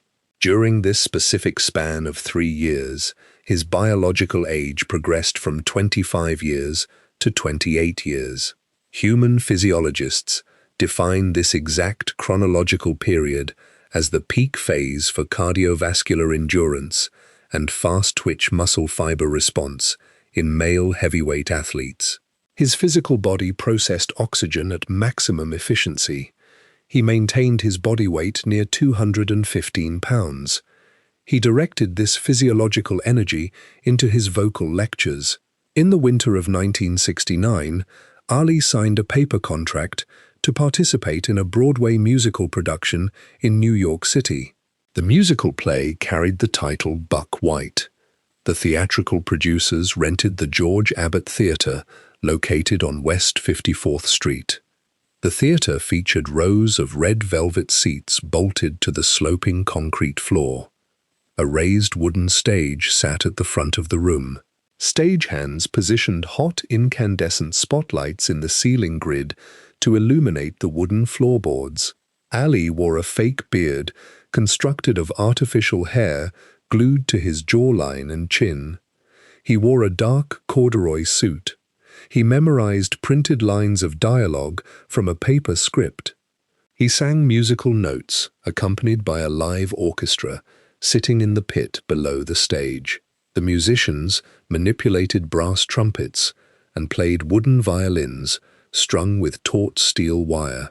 The theatrical production opened on December 2, 1969.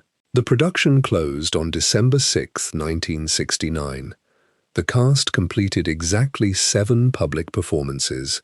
The theatre owners calculated the ticket sales and closed the heavy wooden doors. Ali received a printed paper paycheck for his physical labor on the stage. He returned to the university lecture circuit. The physical number of American soldiers deployed to the jungles of Vietnam increased continuously during this specific time period.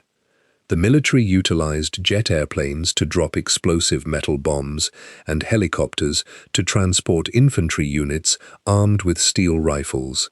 The daily newspapers printed the rising death toll of military personnel in black ink on the front pages. Civilian populations across the USA organized public demonstrations on asphalt city streets and green public parks. The protesters held cardboard signs painted with slogans opposing the continuation of the military conflict. Newspaper journalists typed new articles on their mechanical typewriters, analyzing the shifting public opinion. The editors printed columns documenting Ali's consistent adherence to his stated religious beliefs. Ali appeared as a guest on televised talk shows, broadcast over electromagnetic radio frequencies. He sat on upholstered couches next to television hosts inside broadcasting studios. He looked directly into the glass lenses of the heavy metal television cameras. The cameras recorded his physical image onto magnetic tape. He stated to the television audiences that the federal appellate courts possessed the legal authority to overturn his criminal conviction. His legal representatives continued to file typewritten documents with the federal courts. The lawyers printed arguments stating that the local draft board omitted the required legal justification from the paper denial forms. The paper legal briefs moved through the federal judicial system, transferring from the wooden desks of district judges to the steel filing cabinets of the appellate courts. Ali maintained a baseline of physical conditioning while the paper documents moved through the court system. He laced heavy leather work boots over his cotton socks and ran along the asphalt roads near his home. He stood in front of glass mirrors and shadow-boxed, throwing left jabs and right crosses into the ambient air. He observed television broadcasts of other heavyweight boxers competing to claim his vacated championship title. A boxer named Jimmy Ellis won a physical tournament and secured a portion of the title. A boxer named Joe Frazier defeated Jimmy Ellis to consolidate the championship recognition. Joe Frazier wrapped the black leather belt with gold-plated metal medallions around his waist. Ali spoke to newspaper reporters, holding graphite pencils. He stated that he remained the sole heavyweight champion of the world. In the summer of 1970, city officials in specific geographic locations reassessed the legal restrictions placed on Ali's boxing career. A state senator in Georgia, named Leroy Johnson, formulated a specific legal strategy. Leroy Johnson operated a law firm from a brick office building in Atlanta, Georgia. The state of Georgia operated its municipal governments under a specific legal framework. The city of Atlanta possessed the direct legal authority to issue local athletic licenses to professional fighters independent of the state legislature. Leroy Johnson scheduled a meeting with the mayor of Atlanta, Sam Massell. The two men sat across a wooden desk inside the municipal government building. They discussed the issuance of a printed paper boxing license for Muhammad Ali. They signed the official municipal documents using liquid ink. These physical signatures granted Ali the legal permission to participate in a professional boxing match within the geographic city limits of Atlanta. A promotional company called House of Sports formally organized the event. The promoters secured the city auditorium in Atlanta. The auditorium featured a flat concrete floor and a high metal roof. The promoters printed paper admission tickets and established a date of October 26, 1970. They drafted a paper contract and secured the signature of a heavyweight boxer named Jerry Quarry. Jerry Quarry agreed to serve as the physical opponent. Muhammad Ali packed his canvas bags and transported his leather boxing gloves to the state of Georgia, preparing his skeletal muscles and cardiovascular system to re-enter the elevated canvas ring after 43 months of forced inactivity. On October 26, 1970, Muhammad Ali sat on a wooden bench inside a concrete dressing room. He occupied this room inside the city auditorium located in Atlanta, Georgia. The building featured exterior walls constructed of red brick and a flat roof supported by heavy steel trusses. Inside the dressing room, Angelo Dundee applied a thick layer of petroleum jelly to Ali's cheekbones and eyebrows. The translucent gelatinous compound functioned to reduce friction between the skin and the opponent's leather boxing gloves. Dundee wrapped Ali's hands with 120 inches of white cotton gauze. Dundee secured the gauze strips with white adhesive tape. He inserted the wrapped hands into red leather boxing gloves. The physical weight of each glove measured exactly 8 ounces. Ali wore white canvas boxing trunks featuring a red stripe sewn down the outer legs. He laced white leather boxing boots over his cotton socks. He tied short lengths of red yarn to the upper laces of the boots. The red yarn formed small tassels that bounced when he moved his feet. He stepped onto a mechanical medical scale. The steel counterweights balanced at 213 pounds. 5,000 spectators entered the city auditorium. They handed printed paper tickets to ushers at the entrance doors. The promoters priced the front row seats at $100 in paper currency. The attendees wore formal clothing. Men wore tailored wool suits, starched white cotton shirts, and silk neckties. Women wore dyed animal fur coats, silk dresses, and leather shoes. Actor Sidney Poitier and singer Diana Ross sat in wooden folding chairs positioned directly next to the elevated ring apron. Jerry Quarry waited in a separate concrete dressing room. Quarry was a white heavyweight boxer. He stood 6 feet tall. He weighed 198 pounds. Quarry wore green canvas trunks and black leather shoes. He possessed a recorded professional history of 37 victories and 4 losses. The two men walked down the concrete aisles and climbed the wooden stairs into the boxing ring. The ring measured 20 feet by 20 feet. A stretched white canvas mat covered a layer of felt padding and wooden floorboards. 4 steel posts stood at the corners, supporting 3 thick hemp ropes wrapped in red velvet covers. The referee, Tony Perez, stood in the center of the ring. Perez wore a white cotton shirt with short sleeves and a black silk bow tie. The timekeeper struck a brass bell with a metal hammer. The brass bell vibrated, pushing sound waves through the ambient air. Muhammad Ali moved his rubber-soled leather shoes across the canvas mat. 43 months had passed since his last professional boxing match in March of 1967. His physical age was 28 years. The electrical signals traveling from his brain through his central nervous system to his muscle fibers moved at a slightly reduced velocity compared to his previous matches. The physical contraction of his triceps and deltoid muscles occurred a fraction of a second later. Ali utilized his physical reach of 78 inches to manage the distance between himself and Quarry. He extended his left arm, delivering straight left jabs to Quarry's face. Quarry moved his canvas shoes forward in straight lines. Quarry swung his leather gloves in horizontal arcs, targeting Ali's ribcage and abdominal muscles. Ali leaned his torso backward. Quarry's leather gloves traveled through the empty air.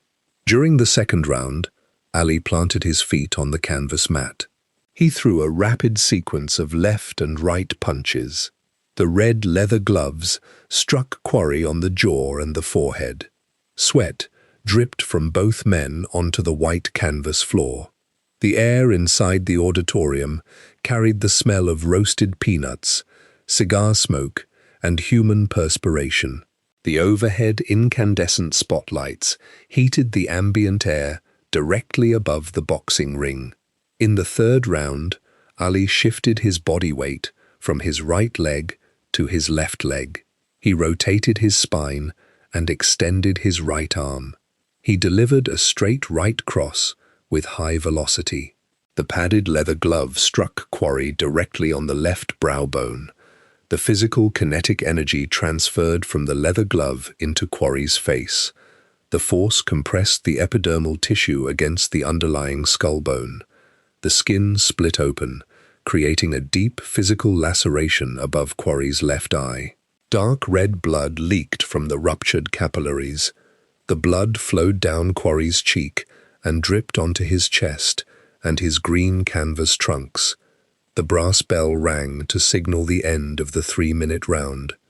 Quarry walked back to his designated corner and sat heavily on a wooden stool. His trainer pressed a white cotton towel against the open wound. The cotton fibers absorbed the liquid blood. The trainer applied a chemical astringent to the laceration to coagulate the red blood cells. Referee Tony Perez walked to Quarry's corner. Perez looked closely at the physical laceration. The cut measured approximately 1 inch in length and penetrated deeply into the muscle tissue. Perez crossed his arms in a horizontal motion over his chest. This physical gesture officially stopped the boxing match. The ringside announcer spoke into a metal microphone connected to electronic amplifiers. The announcer declared Muhammad Ali the winner by a technical knockout. Ali secured a physical victory upon his return to the canvas ring. His boxing license in the state of Georgia provided him the legal capability to resume his professional occupation.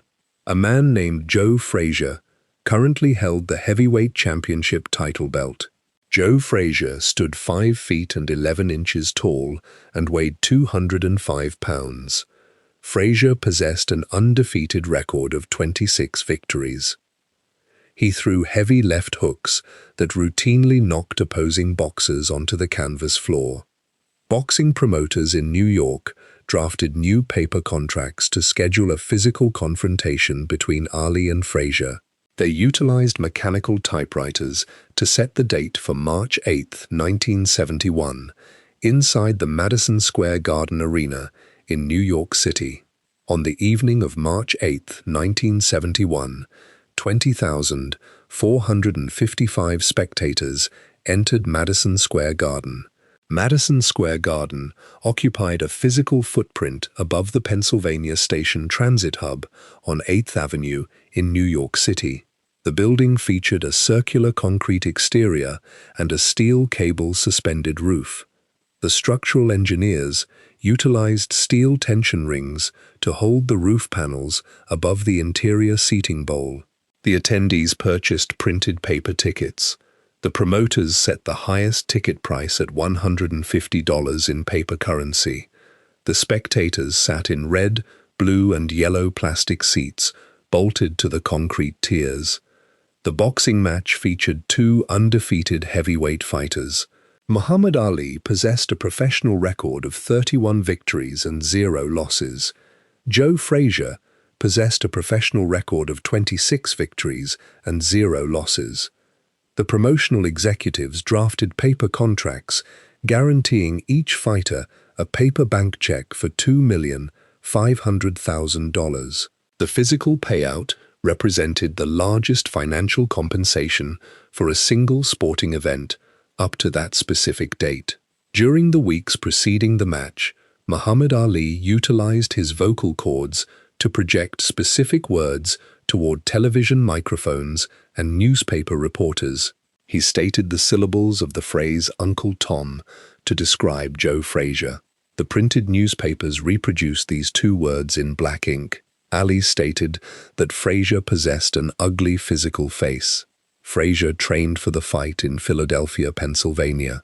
Frazier lifted heavy steel weights and hit heavy leather bags. He previously worked inside a refrigerated slaughterhouse, punching suspended carcasses of beef with his bare knuckles to increase his muscle density. Frazier absorbed Ali's vocal statements and directed his physical energy into his training routine. Inside Madison Square Garden, the air carried the smell of roasted peanuts, spilled beer, and burning cigarette tobacco. The smoke from the burning tobacco rose toward the steel ceiling grid, creating a visible gray haze beneath the hot, incandescent spotlights. Frank Sinatra sat on a wooden folding chair directly beside the elevated ring apron. Sinatra held a metal Nikon camera loaded with chemical film. He manipulated the glass lenses and pressed the metal shutter button to capture photographs for Life magazine. Actor Burt Lancaster sat at a wooden table nearby. Lancaster wore a headset equipped with a metal microphone and spoke live audio commentary transmitted over television cables. Muhammad Ali walked down the concrete aisle and climbed the wooden stairs into the canvas ring. He wore red velvet trunks featuring white stripes sewn down the outer legs. He wore red leather boots with white laces. He stepped onto the mechanical medical scale earlier that day. The metal weights balanced at 215 pounds. Joe Frazier walked into the ring wearing green and gold brocade trunks. The metal weights balanced at 205.5 pounds for Frazier. The referee, Arthur Mercante, stood on the white canvas mat between the two men. Mercante wore a striped black and white cotton shirt. The timekeeper, sitting at the wooden table, struck a brass bell with a metal hammer. Muhammad Ali moved his rubber-soled shoes laterally across the felt-padded floor. He extended his left arm, utilizing his 78-inch reach to deliver straight jabs. The red leather gloves struck the skin on Frazier's face. Joe Frazier moved his shoes forward in continuous straight lines. Frazier lowered his chin toward his chest. He bent his knee joints to lower his center of gravity. This physical technique reduced the surface area available for Ali's straight punches. Frazier pushed off the canvas mat and swung his left arm in horizontal arcs. Frazier's leather gloves impacted Ali's ribcage and the right side of his abdominal wall. The match continued through the middle rounds. The incandescent lights radiated heat downward onto the canvas mat. Both men secreted human sweat from their pores. The saline fluid coated their chests and shoulders. In the 11th round, Frazier planted his left foot and rotated his spinal column. He threw a left hook that struck Ali on the jaw. Ali leaned backward against the hemp ropes. The 3 ropes stretched outward, absorbing the weight of Ali's physical body. Ali remained standing on his feet. The brass bell rang to conclude the round. The physical combat progressed into the 15th and final round. Each round consisted of exactly 3 minutes of measured time. Early in the 15th round, Ali lowered his right arm slightly. Frazier planted his left canvas shoe firmly onto the mat. He transferred his physical weight from his left leg to his right leg. He swung his left arm upward and forward in a tight arc. The padded leather glove traveled through the air and struck the right side of Ali's jawbone. The kinetic force of the moving mass transferred directly into Ali's skull. The physical impact interrupted the electrical signals in Ali's central nervous system. His knee joints lost their structural rigidity. His legs collapsed beneath him. Ali fell backward onto the canvas floor. His back and shoulders hit the white mat. His red leather boots rested flat against the surface. Referee Arthur Mercante walked toward Ali and extended his right arm. Mercante began to count out loud, starting with the number 1. Ali pushed his leather gloves against the canvas mat. He contracted his leg muscles and raised his torso. He stood upright on his feet before Mercante reached the vocal number 4. Frazier walked forward and resumed throwing punches until the timekeeper struck the brass bell to end the 15th round. The boxing match required a formal decision from 3 designated officials. Referee Arthur Mercante and 2 ringside judges held paper scorecards. The rules dictated the assignment of specific points for each completed round. The 3 men wrote numbers on their paper cards using graphite pencils. They handed the paper cards to the ring announcer. The announcer stood in the center of the canvas ring and spoke into a microphone suspended from a wire above his head. The announcer read the tabulated numbers into the ambient air. Judge Artie Aidala scored the bout 8 rounds for Frazier and 6 rounds for Ali, with 1 round tied. Judge Bill Recht scored the bout 11 rounds for Frazier and 4 rounds for Ali.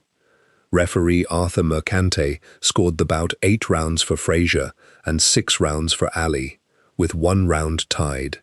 The announcer declared Joe Frazier the winner by a unanimous decision. Muhammad Ali walked down the wooden stairs and returned to his concrete dressing room. This event marked the first physical loss recorded in his professional boxing career. His jawbone exhibited severe swelling from the physical impacts of Frazier's gloves. An ambulance transported Ali to a local hospital in New York City. Medical technicians positioned his head under an X-ray machine. The machine directed electromagnetic radiation through his facial tissues to expose a sheet of photographic film. The developed film displayed the intact structure of his jawbone, confirming the absence of a skeletal fracture. He departed the hospital and traveled south toward Washington, District of Columbia. His legal representatives compiled thick stacks of typewritten paper briefs inside leather briefcases. They prepared to present oral arguments inside the marble chambers of the Supreme Court of the USA, challenging the federal felony conviction that continued to threaten his physical liberty. On April 19, 1971, lawyers representing Muhammad Ali carried leather briefcases into the Supreme Court building. The Supreme Court building stood at 1 First Street Northeast in Washington, District of Columbia. The building featured a front facade constructed of white marble extracted from quarries in the state of Vermont. 16 marble columns supported the triangular pediment above the main entrance. The lawyers climbed the wide marble steps. They wore dark wool suits, cotton shirts, and silk neckties. They carried typewritten legal briefs printed on stacks of white paper. Inside the building, the air temperature measured a constant 70 degrees Fahrenheit, controlled by a mechanical air conditioning system operating in the basement. The lawyers walked through heavy wooden doors into the main courtroom. The courtroom measured 82 feet in length and 91 feet in width. A long mahogany desk, elevated on a wooden platform, sat at the front of the room. 9 wooden chairs, upholstered in black leather, lined the space behind the mahogany desk. 9 human judges usually sat in these chairs to adjudicate federal laws. On this specific date, 8 judges listened to the oral arguments. Justice Thurgood Marshall absented his physical body from the legal proceedings. Thurgood Marshall previously served as the Solicitor General for the government of the USA. In that prior role, he participated in the early stages of the legal prosecution against Ali. His absence left 8 men to vote on the final legal decision. The lawyers stood behind a wooden podium, positioned directly in front of the mahogany desk. They spoke into a metal microphone wired to an electrical amplifier system. The amplifiers pushed the audio signals through paper speaker cones installed in the ceiling. The lawyers stated specific legal statutes printed in federal law books. They argued that the local draft board in Louisville, Kentucky, denied Ali's conscientious objector application and omitted a written legal justification from the forms. The lawyers stated that Ali met the 3 specific physical and ideological requirements for military exemption established by the Selective Service System. He demonstrated a consistent physical opposition to war in any form. He based this opposition on religious training and belief within the Nation of Islam. He presented his claims with verifiable sincerity. A lawyer representing the Department of Justice stood at the same wooden podium. He wore a tailored suit and a striped silk necktie. He projected his voice into the metal microphone. He argued that the teachings of the Nation of Islam constituted a political ideology rather than a strictly religious doctrine. The 8 judges sat in their black leather chairs and listened to the vocal vibrations produced by the 2 opposing lawyers. The judges wrote notes on paper pads using metal fountain pens filled with liquid ink. They tracked the legal citations and the spoken arguments. Following the oral arguments, the 8 judges walked into a private conference room located behind the courtroom. The room contained a large rectangular oak table and a brick fireplace. The judges discussed the printed legal precedents stored in heavy leather-bound books. Initially, a majority of the judges voted to uphold the felony conviction and enforce the 5-year prison sentence. Chief Justice Warren Burger assigned Justice John Marshall Harlan to write the majority opinion on typewritten paper.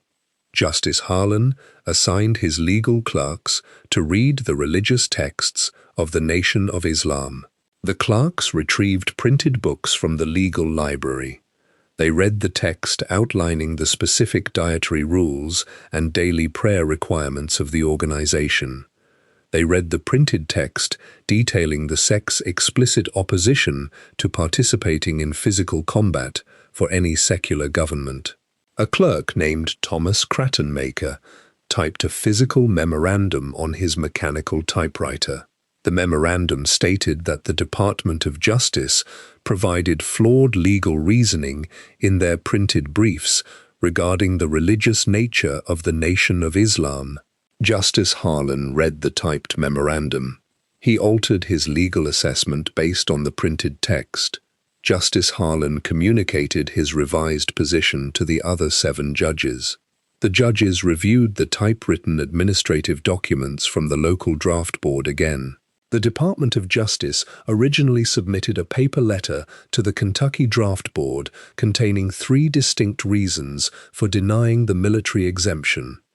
The draft board issued the final denial on a printed form and left the designated space for the specific legal reasoning completely blank. The judges determined this administrative omission violated federal legal procedure. The federal law required a specific written reason on the paper form to allow the citizen to file a proper legal appeal. On June 28, 1971, the Supreme Court issued a printed legal ruling. The document consisted of black ink pressed onto sheets of white paper. The ruling recorded an 8-0 vote in favor of Muhammad Ali. The judges ordered the lower federal courts to overturn his criminal conviction. The typed legal document eliminated the 5-year federal prison sentence. The document removed the $10,000 financial fine. Muhammad Ali resided in Chicago, Illinois, on the specific day the court released the printed ruling. He received the information through a telephone call transmitted over copper wires to his residential handset. He stood inside his house, constructed of brick, wood, and plaster. The legal decision concluded exactly 50 months of forced separation from his primary professional occupation. During those 50 months, the federal government stored his paper passport book in a metal filing cabinet. The state athletic commissions withheld his paper boxing licenses. He earned $0 in professional boxing purses during that specific chronological period. With the federal felony conviction erased by the Supreme Court ruling, the state athletic commissions printed new paper boxing licenses bearing his name. He secured his physical passport book from the government authorities. The passport contained his physical photograph printed on photo paper and allowed him to board international jet airplanes. He resumed a continuous daily training schedule inside boxing gymnasiums. He punched the heavy leather bags to increase the kinetic velocity of his triceps and deltoid muscles. He ran in heavy leather boots on the asphalt roads to expand his lung capacity and cardiovascular endurance. A boxing promoter named Don King drafted new paper contracts using a mechanical typewriter. King negotiated with a political dictator named Mobutu Sese Seko to secure a physical location for a heavyweight championship match. Mobutu governed the country of Zaire, located on the continent of Africa. The typewritten contracts established a date of October 30th, 1974, scheduling a physical confrontation between Muhammad Ali and the new heavyweight champion, George Foreman, under the night sky of Kinshasa. A boxing promoter named Don King utilized a mechanical typewriter to print legal contracts for a heavyweight championship match. He negotiated the financial terms with Mobutu Sese Seko. Mobutu Sese Seko operated as the president of the country of Zaire, located on the continent of Africa. Mobutu directed the Central Bank of Zaire to transfer exactly $10 million in paper currency to finance the sporting event. The typewritten paper contracts allocated $5 million to Muhammad Ali. The contracts allocated $5 million to George Foreman. The two men signed the paper documents with liquid ink pens. In the autumn of 1974, the two fighters traveled on commercial jet airplanes to Kinshasa, the capital city of Zaire. Muhammad Ali possessed a biological age of 32 years. He weighed 216 pounds. George Foreman possessed a biological age of 25 years. Foreman held the official heavyweight championship title. Foreman possessed a physical record of 40 professional victories and 0 losses. 37 of those victories resulted from physical knockouts. Foreman struck heavy leather bags filled with sand during his training sessions, generating kinetic impacts that permanently dented the brown leather surfaces.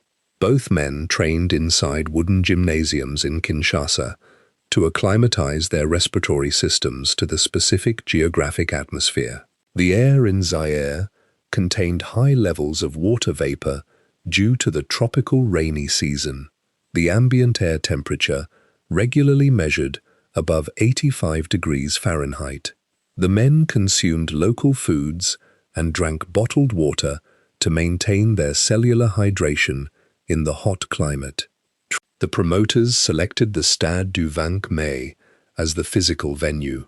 The French name translated to the Stadium of the 20th of May. The stadium featured tiered seating rows, constructed of poured concrete. 60,000 people purchased printed paper tickets and walked into the stadium. The promoters scheduled the boxing match to begin at 4 o'clock in the morning local time on October 30th, 1974. They synchronized this specific hour with 10 o'clock in the evening Eastern Standard Time in the USA. This temporal synchronization allowed theater owners in the USA to project the live television signal onto canvas screens for paying audiences. Television networks utilized orbiting metal satellites to transmit the electromagnetic broadcast signals to receiving dish antennas across the globe. Approximately 1 billion human beings watched the live optical transmission on wooden and plastic television sets. At 4 o'clock in the morning, bright incandescent spotlights illuminated the canvas boxing ring in Kinshasa. Flying insects circled the hot glass bulbs. Muhammad Ali walked up the wooden stairs wearing white canvas trunks with a black stripe sewn down the outer legs. George Foreman entered the ring wearing red velvet trunks featuring a white stripe and a blue waistband. Referee Zach Clayton stood on the felt-padded floor between the two men. Clayton wore a white cotton shirt and a black silk bow tie. A timekeeper sitting at a wooden table struck a brass bell with a metal hammer. George Foreman moved his leather shoes forward across the white canvas mat. He extended his heavy, muscular arms to push Ali toward the perimeter of the ring. Ali utilized a specific physical strategy during the rounds. Ali positioned his back against the hemp ring ropes. The 3 thick hemp ropes stretched outward, absorbing the physical mass of his body. Ali raised his padded leather gloves to cover his jawbone. He pressed his forearms tightly against his ribcage and abdominal muscles. Foreman threw continuous left hooks and right crosses toward Ali's torso. Foreman's red leather gloves struck Ali's arms, shoulders, and sides. The physical impacts produced loud, flat sounds echoing into the humid air. The dense muscle tissue of Ali's arms absorbed the kinetic energy. Foreman expended vast amounts of cellular energy throwing these heavy punches. His heart rate increased, pumping oxygenated blood to his triceps and deltoid muscles. The physical exertion in the high humidity caused Foreman's sweat glands to release heavy volumes of saline fluid. The liquid sweat soaked his red velvet trunks and dripped onto the canvas floor. Ali remained leaning on the ropes, occasionally extending his left arm to strike Foreman's face with a straight jab. The physical combat continued through 7 rounds. Each round lasted exactly 3 minutes, separated by a 60-second resting period. Foreman returned to his wooden stool after the 7th round, breathing heavily, expanding and contracting his ribcage rapidly to pull oxygen into his lungs. The timekeeper struck the brass bell to initiate the 8th round. Foreman walked to the center of the ring. The velocity of his punches decreased. Lactic acid accumulated in his muscle fibers, reducing his physical output. Late in the 8th round, Ali pushed his rubber-soled shoes against the canvas mat. He moved his torso away from the hemp ropes. Ali planted his left foot firmly on the floor. He rotated his spine and extended his right arm. Ali threw a right cross with high velocity. The padded red leather glove struck Foreman directly on the left side of his jaw. The kinetic force transferred through the bone and interrupted the electrical signals in Foreman's central nervous system. Foreman lost his physical equilibrium. He rotated his body and stumbled forward. He fell to the canvas floor, landing on his hands and knees. He rolled onto his back and lay flat against the white mat. Referee Zach Clayton walked to the center of the ring. He extended his right arm and initiated the vocal count, starting with the number 1. Foreman pushed his leather gloves against the felt-padded floor. Clayton reached the vocal number 10. Foreman remained on the canvas. Clayton waved his arms horizontally across his chest, officially stopping the match. Clayton awarded the victory to Muhammad Ali by knockout. The spectators sitting on the concrete stadium tiers vocalized loud sounds of approval. Ali stood in the center of the ring and raised his leather gloves toward the incandescent lights. He reclaimed the heavyweight championship title. The promoters strapped the physical championship belt, constructed of black leather and gold-plated metal medallions, around his waist. He secured his status as the official champion, initiating a new phase of his professional career. The boxing promoters immediately began drafting new paper contracts to secure his next international title defense.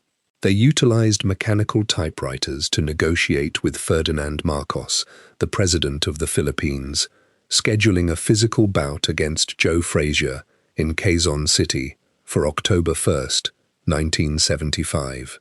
Ferdinand Marcos operated as the president of the Philippines. He signed paper documents using liquid ink to allocate financial resources for a third boxing match between Muhammad Ali and Joe Frazier. Promoter Don King drafted the paper contracts using a mechanical typewriter. The contracts scheduled the bout for October 1st, 1975. The promoters selected the Araneta Coliseum as the physical venue. The Araneta Coliseum sat in Quezon City, located near the capital city of Manila. The Coliseum featured a domed roof constructed of corrugated aluminum panels. The promoters scheduled the opening bell for 10 o'clock in the morning local time. This specific hour synchronized the electromagnetic television broadcast with the evening viewing hours in the USA. The geographic climate in the Philippines produced high ambient temperatures and heavy atmospheric moisture. The morning sun heated the corrugated aluminum roof. The thermal radiation transferred downward into the enclosed concrete arena. The interior air temperature rose to 120 degrees Fahrenheit near the elevated boxing ring. At 10 o'clock in the morning, 28,000 ticket-holding spectators sat on the concrete tiers and wooden seats inside the Coliseum. Security personnel wearing cotton uniforms stood along the concrete aisles. Muhammad Ali walked down the aisle and climbed the wooden stairs into the canvas ring. His biological age measured 33 years. He stepped onto a mechanical scale earlier in the week and weighed 224 pounds. He wore white canvas trunks featuring a black stripe sewn down the outer legs. Angelo Dundee stood in his corner holding a white cotton towel and a plastic water bottle. Joe Frazier walked into the ring. His biological age measured 31 years. He weighed 215 pounds. He wore green velvet trunks featuring a black floral pattern. His trainer, Eddie Futch, carried a leather medical bag containing chemical astringents and cotton swabs. Referee Carlos Padilla stood on the white canvas mat between the two fighters. Padilla wore a white cotton shirt with short sleeves and a black silk bow tie. He recited the printed rules established by the Boxing Commission. The timekeeper sat at a wooden table beside the ring apron. He struck the brass bell with a metal hammer. Muhammad Ali moved his rubber-soled leather shoes on the felt-padded floor. He extended his left and right arms, delivering straight punches directly into Frazier's face. The 8-ounce red leather gloves struck Frazier's cheeks and forehead. Frazier lowered his physical center of gravity. He moved his canvas shoes forward in straight lines. Frazier swung his left arm upward in tight arcs. Frazier's padded leather glove impacted Ali's ribcage and abdominal muscles. The kinetic force transferred into Ali's torso. During the first 5 rounds, Ali controlled the physical distance using his 78-inch reach. He planted his feet and threw rapid combinations of straight punches. The leather gloves impacted Frazier's jawbone. Fraser absorbed the physical force and continued walking forward. Fraser utilized a bobbing physical motion, moving his head laterally to avoid Ali's straight jabs. The physical combat progressed into the middle rounds. The extreme heat inside the Colosseum caused both men to excrete heavy volumes of saline sweat. The liquid saturated their canvas trunks and dripped onto the white canvas floor. The canvas material absorbed the moisture, changing color from white to gray. Ali decreased his lateral foot movement. He leaned his back against the hemp ring ropes. The 3 ropes stretched outward under the weight of his 224-pound body. Fraser stepped close and delivered left hooks to Ali's head and torso. The kinetic force transferred into Ali's skull and internal organs. Ali absorbed the impacts. He raised his red leather gloves to protect his face. He extended his right arm, pushing his glove back into Fraser's face. The repetitive impacts from Ali's gloves traumatized the epidermal tissue surrounding Fraser's eyes. The blood vessels beneath the skin ruptured. The vessels leaked fluid into the surrounding soft tissue. By the 12th round, the swollen tissue completely closed Fraser's right eye. His left eye retained only a narrow slit for visual perception. Fraser's physical optical capability became severely restricted. He lost the biological ability to visually track Ali's right hand moving through the ambient air. During the 13th and 14th rounds, Ali threw a sequence of straight right crosses. The leather gloves struck Fraser's swollen face consecutive times. Fraser's plastic mouthguard popped out of his mouth and landed on the canvas floor. Referee Carlos Padilla kicked the plastic mouthpiece out of the ring to prevent physical tripping. The timekeeper tracked the sweeping metal hand on his stopwatch. He struck the brass bell, ending the 14th round. The match reached 42 minutes of active fighting time. Joe Frazier walked back to his designated corner.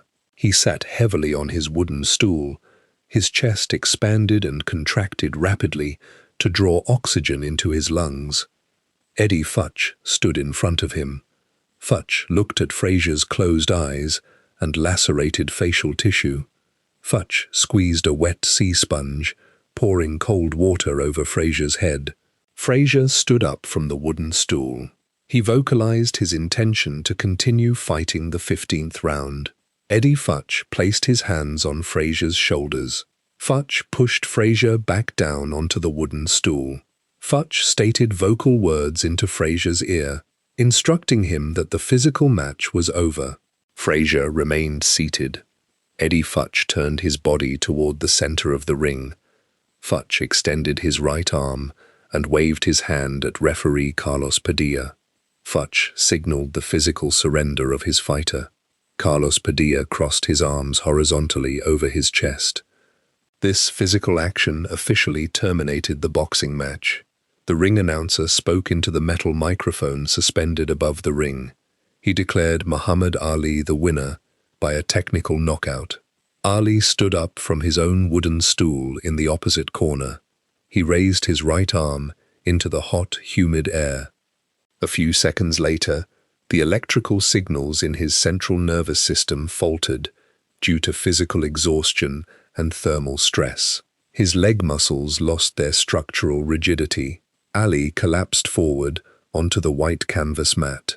Angelo Dundee and the other cornerman lifted his physical body and supported his weight. The boxing match concluded the physical rivalry between the two men. Ali retained the heavy black leather championship belt. The physical damage accumulated by both fighters during the 42 minutes of combat altered their physiological structures. Ali returned to his concrete dressing room. He removed his damp canvas trunks and unwrapped the white cotton gauze from his hands. He traveled back to the USA on a commercial jet airplane. He deposited the paper bank checks from the promoters into his financial accounts. He continued to sign typewritten paper contracts drafted by promotional companies. The contracts required him to engage in further physical combat against younger heavyweight contenders, pulling him into a sequence of scheduled matches throughout the late 1970s that subjected his aging central nervous system to hundreds of additional kinetic impacts. Between 1976 and 1977, Muhammad Ali signed typewritten paper contracts for 6 professional boxing matches. His biological age advanced from 34 to 35 years. The physical degradation of his cellular muscle tissue reduced the kinetic velocity of his footwork. In September of 1977, he fought Ernie Shavers inside Madison Square Garden in New York City. The building occupied a physical space on 8th Avenue. Ernie Shavers weighed 211 pounds and possessed a professional record of 54 knockouts. During the 15 rounds, Shavers landed 266 punches against Ali. The leather gloves struck Ali's head and torso, transferring kinetic energy into his skeletal frame. Ali absorbed the physical impacts and won the match by unanimous decision. The 3 judges wrote the final scores on paper cards using graphite pencils. On February 15, 1978, Ali entered a canvas boxing ring located inside the Las Vegas Hilton Hotel in Nevada. The hotel featured a poured concrete structure and glass windows. Ali fought Leon Spinks. Leon Spinks possessed a biological age of 24 years. Spinks held a professional record consisting of exactly 7 physical bouts. Ali stepped onto the mechanical scale before the match. The metal weights balanced at 242 pounds. The 2 men engaged in physical combat for 15 3-minute rounds. The 3 judges marked their paper scorecards. 2 judges awarded the majority of points to Spinks. 1 judge awarded the majority of points to Ali. The referee raised Spinks's arm, transferring the black leather heavyweight championship belt to the younger fighter. Ali invoked a contractual rematch clause printed on the legal documents. The promoters scheduled the second match for September 15, 1978. The promoters rented the Louisiana Superdome, located in New Orleans, Louisiana. The Superdome featured a domed roof spanning 680 feet across the interior space. An industrial air conditioning system pumped cooled air into the concrete seating bowl. 63,350 spectators purchased printed paper tickets and sat in plastic seats. Ali reduced his physical body weight to 221 pounds. He laced his leather boots and moved his rubber-soled shoes around the perimeter of the felt-padded floor. He secured a unanimous decision victory over Spinks at the end of 15 rounds. The Boxing Commission officials handed the heavy leather championship belt back to Ali. This specific victory marked the 3rd separate occasion Ali acquired the heavyweight championship title. In the summer of 1979, Ali signed typewritten documents announcing his retirement from professional boxing. 1 year later, he signed a new paper contract to fight Larry Holmes.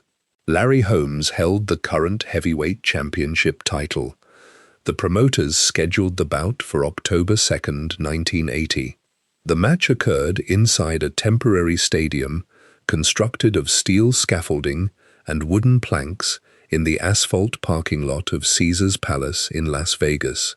The temperature of the ambient desert air measured 90 degrees Fahrenheit. Ali consumed a synthetic thyroid hormone medication called Thyrolar prior to the match. The chemical medication altered his internal metabolic rate and caused physical dehydration. He stepped onto the mechanical scale and weighed 217 pounds. During the physical combat, Larry Holmes extended his left arm, landing continuous straight jabs against Ali's face. Ali leaned his back against the hemp ring ropes. The thick ropes stretched outward under his physical weight. He absorbed the kinetic energy of Holmes's leather gloves. By the 10th round, Ali's facial tissue exhibited severe swelling. The blood vessels beneath his skin ruptured and leaked fluid into his cheeks. His central nervous system processed motor commands at a substantially reduced velocity. He sat on his wooden stool at the end of the 10th round. His trainer, Angelo Dundee, stepped onto the canvas apron. Dundee instructed the referee to terminate the match. Referee Richard Green waved his arms horizontally across his chest. This physical action recorded the first stoppage loss of Ali's professional career. Ali engaged in one final professional boxing match on December 11, 1981. The promoters held the event at a baseball stadium called the Queen Elizabeth Sports Center. The stadium sat in Nassau, the capital city of the Bahamas. The facility featured wooden bleachers and a grass field. Ali possessed a biological age of 39 years. He weighed 236 pounds. He fought Trevor Berbick. Trevor Berbick possessed a biological age of 27 years and weighed 218 pounds. The two men punched each other with padded leather gloves for 10 rounds. The human judges recorded the points on paper scorecards and awarded the points decision to Trevor Berbick. Following this physical loss in the Bahamas, Ali returned to the USA and signed paper documents confirming his permanent retirement from the canvas ring. He concluded his professional occupation with a specific numerical record. He achieved 56 victories. He experienced 5 losses. 37 of his victories occurred by physical knockout. He competed in exactly 548 rounds of professional boxing. Throughout his 21 years of professional combat, his skull absorbed thousands of physical impacts from 8-ounce leather gloves. The kinetic energy from these repetitive impacts transferred directly into his brain tissue, initiating microscopic cellular changes that manifested as a measurable neurological syndrome requiring continuous medical intervention in the subsequent decades. In September of 1984, Muhammad Ali traveled to the Columbia Presbyterian Medical Center, located in New York City. The medical center featured tall exterior brick walls and clear glass windows. He walked across the linoleum floors of the hospital corridors. Medical doctors conducted comprehensive neurological examinations inside a room with white plaster walls. The doctors utilized a hollow steel needle to extract cerebrospinal fluid from his lower spinal column. They attached metal electrodes to his scalp to record the electrical activity of his brain. They observed a continuous resting tremor in his hands. They documented a specific physical stiffness in his arm and leg muscles, a condition medically classified as rigidity. They noted a significant reduction in his facial expressions and a slurring of his vocal speech. The doctors recorded these physical symptoms on paper charts using liquid ink pens. They diagnosed Ali with Parkinson's syndrome. The neurological condition originated from the repeated kinetic impacts his skull absorbed during his 21 years of professional boxing. The kinetic energy from the 8-ounce leather gloves physically damaged the substantia nigra region deep within his brain. This specific cellular damage reduced his biological production of dopamine. Dopamine functions as a chemical neurotransmitter responsible for transmitting electrical signals that regulate physical muscle movement. The medical doctors prescribed a chemical medication called levodopa. The chemical compound crossed the blood-brain barrier and converted into dopamine to manage the physical tremors in his skeletal muscles. Ali utilized commercial and private jet airplanes to travel across the globe. He boarded the metal aircraft and flew to geographic locations in Africa, Asia, and the Middle East. He carried cardboard boxes filled with sterilized medical supplies and sealed food provisions. In 1990, he boarded a jet airplane and traveled to Baghdad, Iraq. He arrived at a hotel constructed of poured concrete. He sat in the hotel lobby for several days, waiting for a scheduled meeting with Saddam Hussein. He traveled to a government building and sat across a wooden table from the Iraqi leader. Ali negotiated the physical release of 15 American citizens held as hostages. The Iraqi government transported the 15 individuals to the airport, and they boarded a metal airplane to return to the USA. In 1998, the United Nations appointed Ali as a messenger of peace. The United Nations operates from a headquarters building located on First Avenue in New York City. The building features an exterior curtain wall constructed of green glass panels and steel beams. He traveled to developing nations representing the UN organization. He visited pediatric hospitals and orphanages constructed of cinder blocks. He used his trembling hands to give printed paper books and molded plastic toys to young children. On July 19, 1996, the International Olympic Committee held the opening ceremony for the Summer Olympic Games. The ceremony occurred inside the Centennial Olympic Stadium, located in Atlanta, Georgia. The stadium featured a poured concrete structural framework and accommodated 85,000 ticket-holding spectators. The ambient air temperature measured 80 degrees Fahrenheit under the dark night sky. An Olympic swimmer named Janet Evans carried a metal torch up a long concrete ramp. The torch consisted of 22 aluminum reeds bound by a brass ring.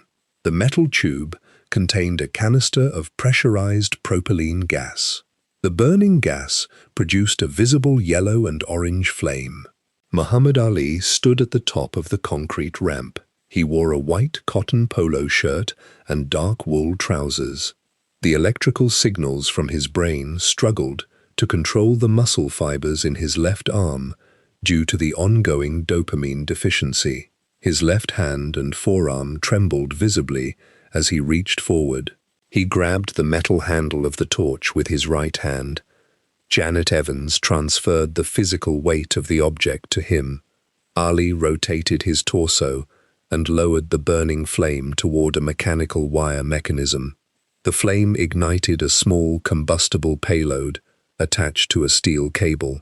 The fire traveled rapidly upward along the diagonal cable and ignited the gas inside the main Olympic cauldron. The 85,000 spectators in the concrete seats vocalized loud sounds.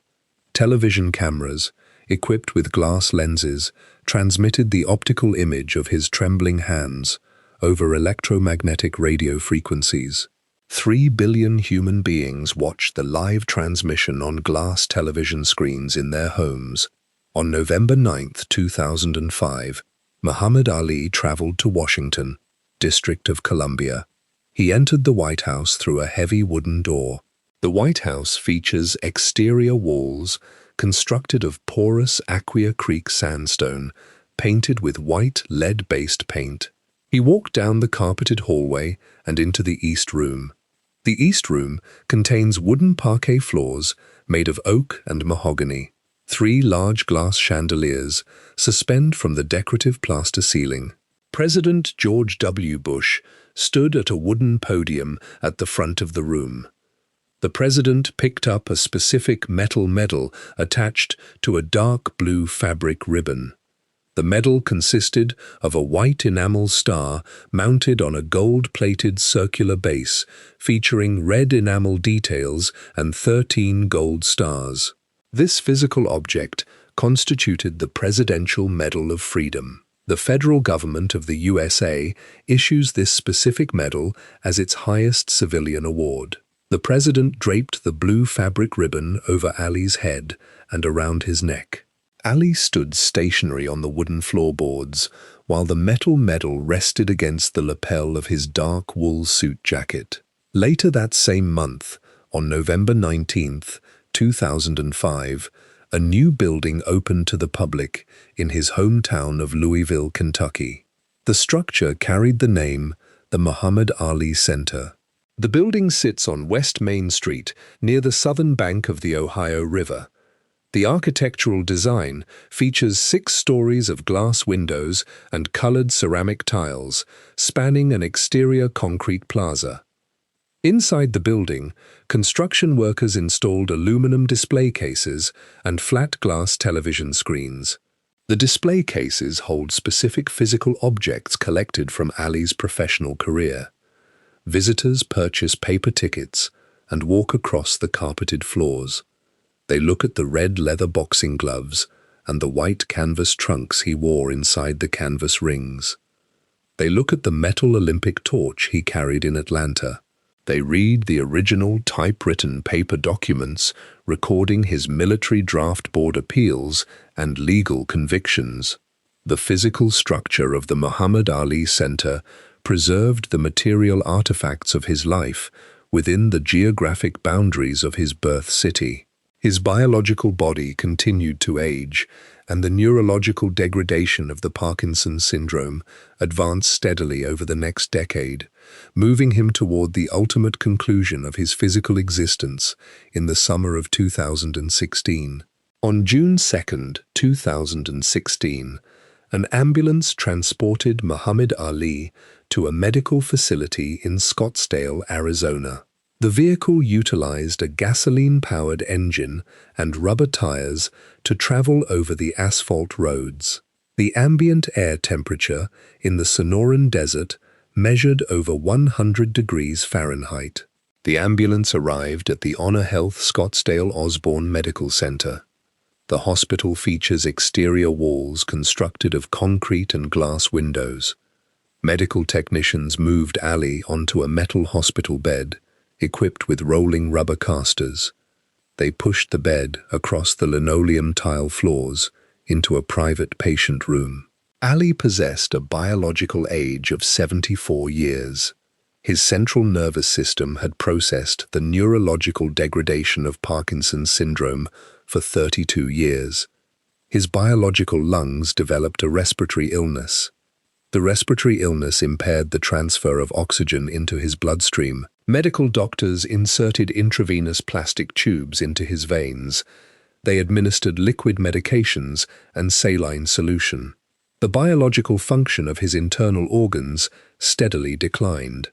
On June 3, 2016, the electrical activity in his brain ceased. His cardiac muscle stopped pumping blood through his vascular system. A medical doctor recorded his official time of death using a clock mounted on the plaster wall.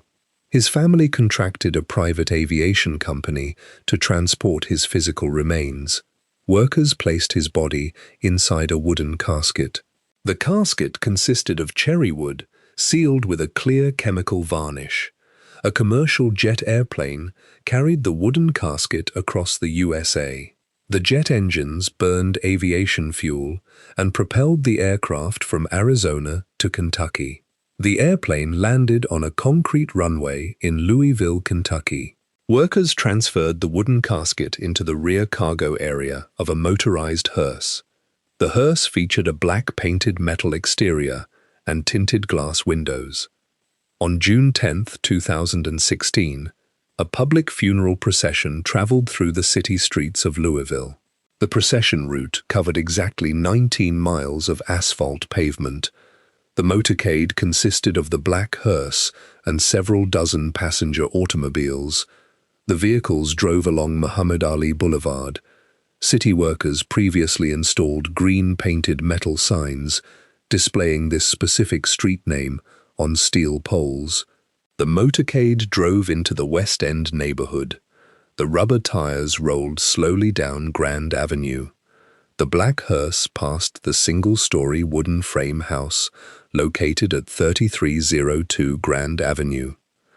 The exterior wooden lap siding of his childhood home held a fresh coat of pink paint. Over 100,000 human beings gathered along the 19-mile route. Men, women, and children stood on the concrete sidewalks and the green grass parkways.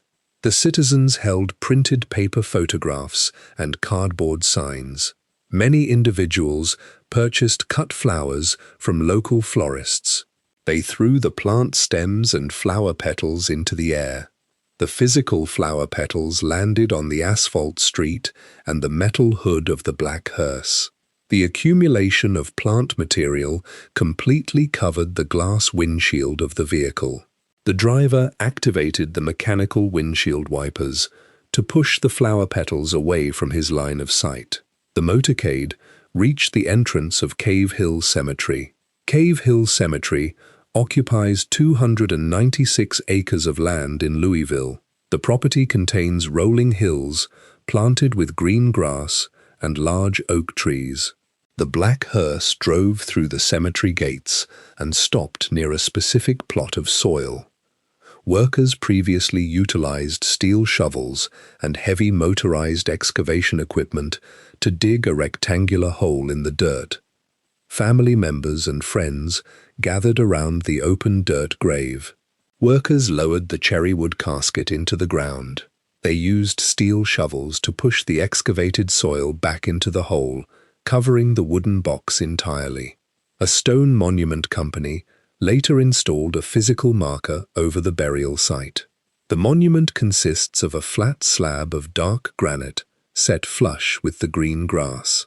Stone carvers used metal chisels and abrasive tools to cut letters into the hard granite surface. The carved letters spell the word Ali. The stone contains no other printed text or numerical dates. The municipal government of Louisville continued to alter the physical infrastructure of the city to mark his historical existence. In January of 2019, the board of the Louisville Regional Airport Authority held a meeting inside a boardroom. The board members voted to change the official name of the local aviation facility. They signed paper documents finalizing the administrative decision. The facility assumed the new name of the Louisville Muhammad Ali International Airport. Construction workers utilized steel bolts and power drills to attach new metal signs to the exterior brick walls of the airport terminal. The new signs featured large plastic letters spelling his name. Passengers boarding commercial jet airplanes walk past these plastic letters on their way to the concrete runways. The physical artifacts of his life remain stored in glass display cases and metal filing cabinets across the globe. He acquired the silver and gold Olympic medal in Rome, Italy in 1960. He won the heavyweight boxing championship 3 separate times.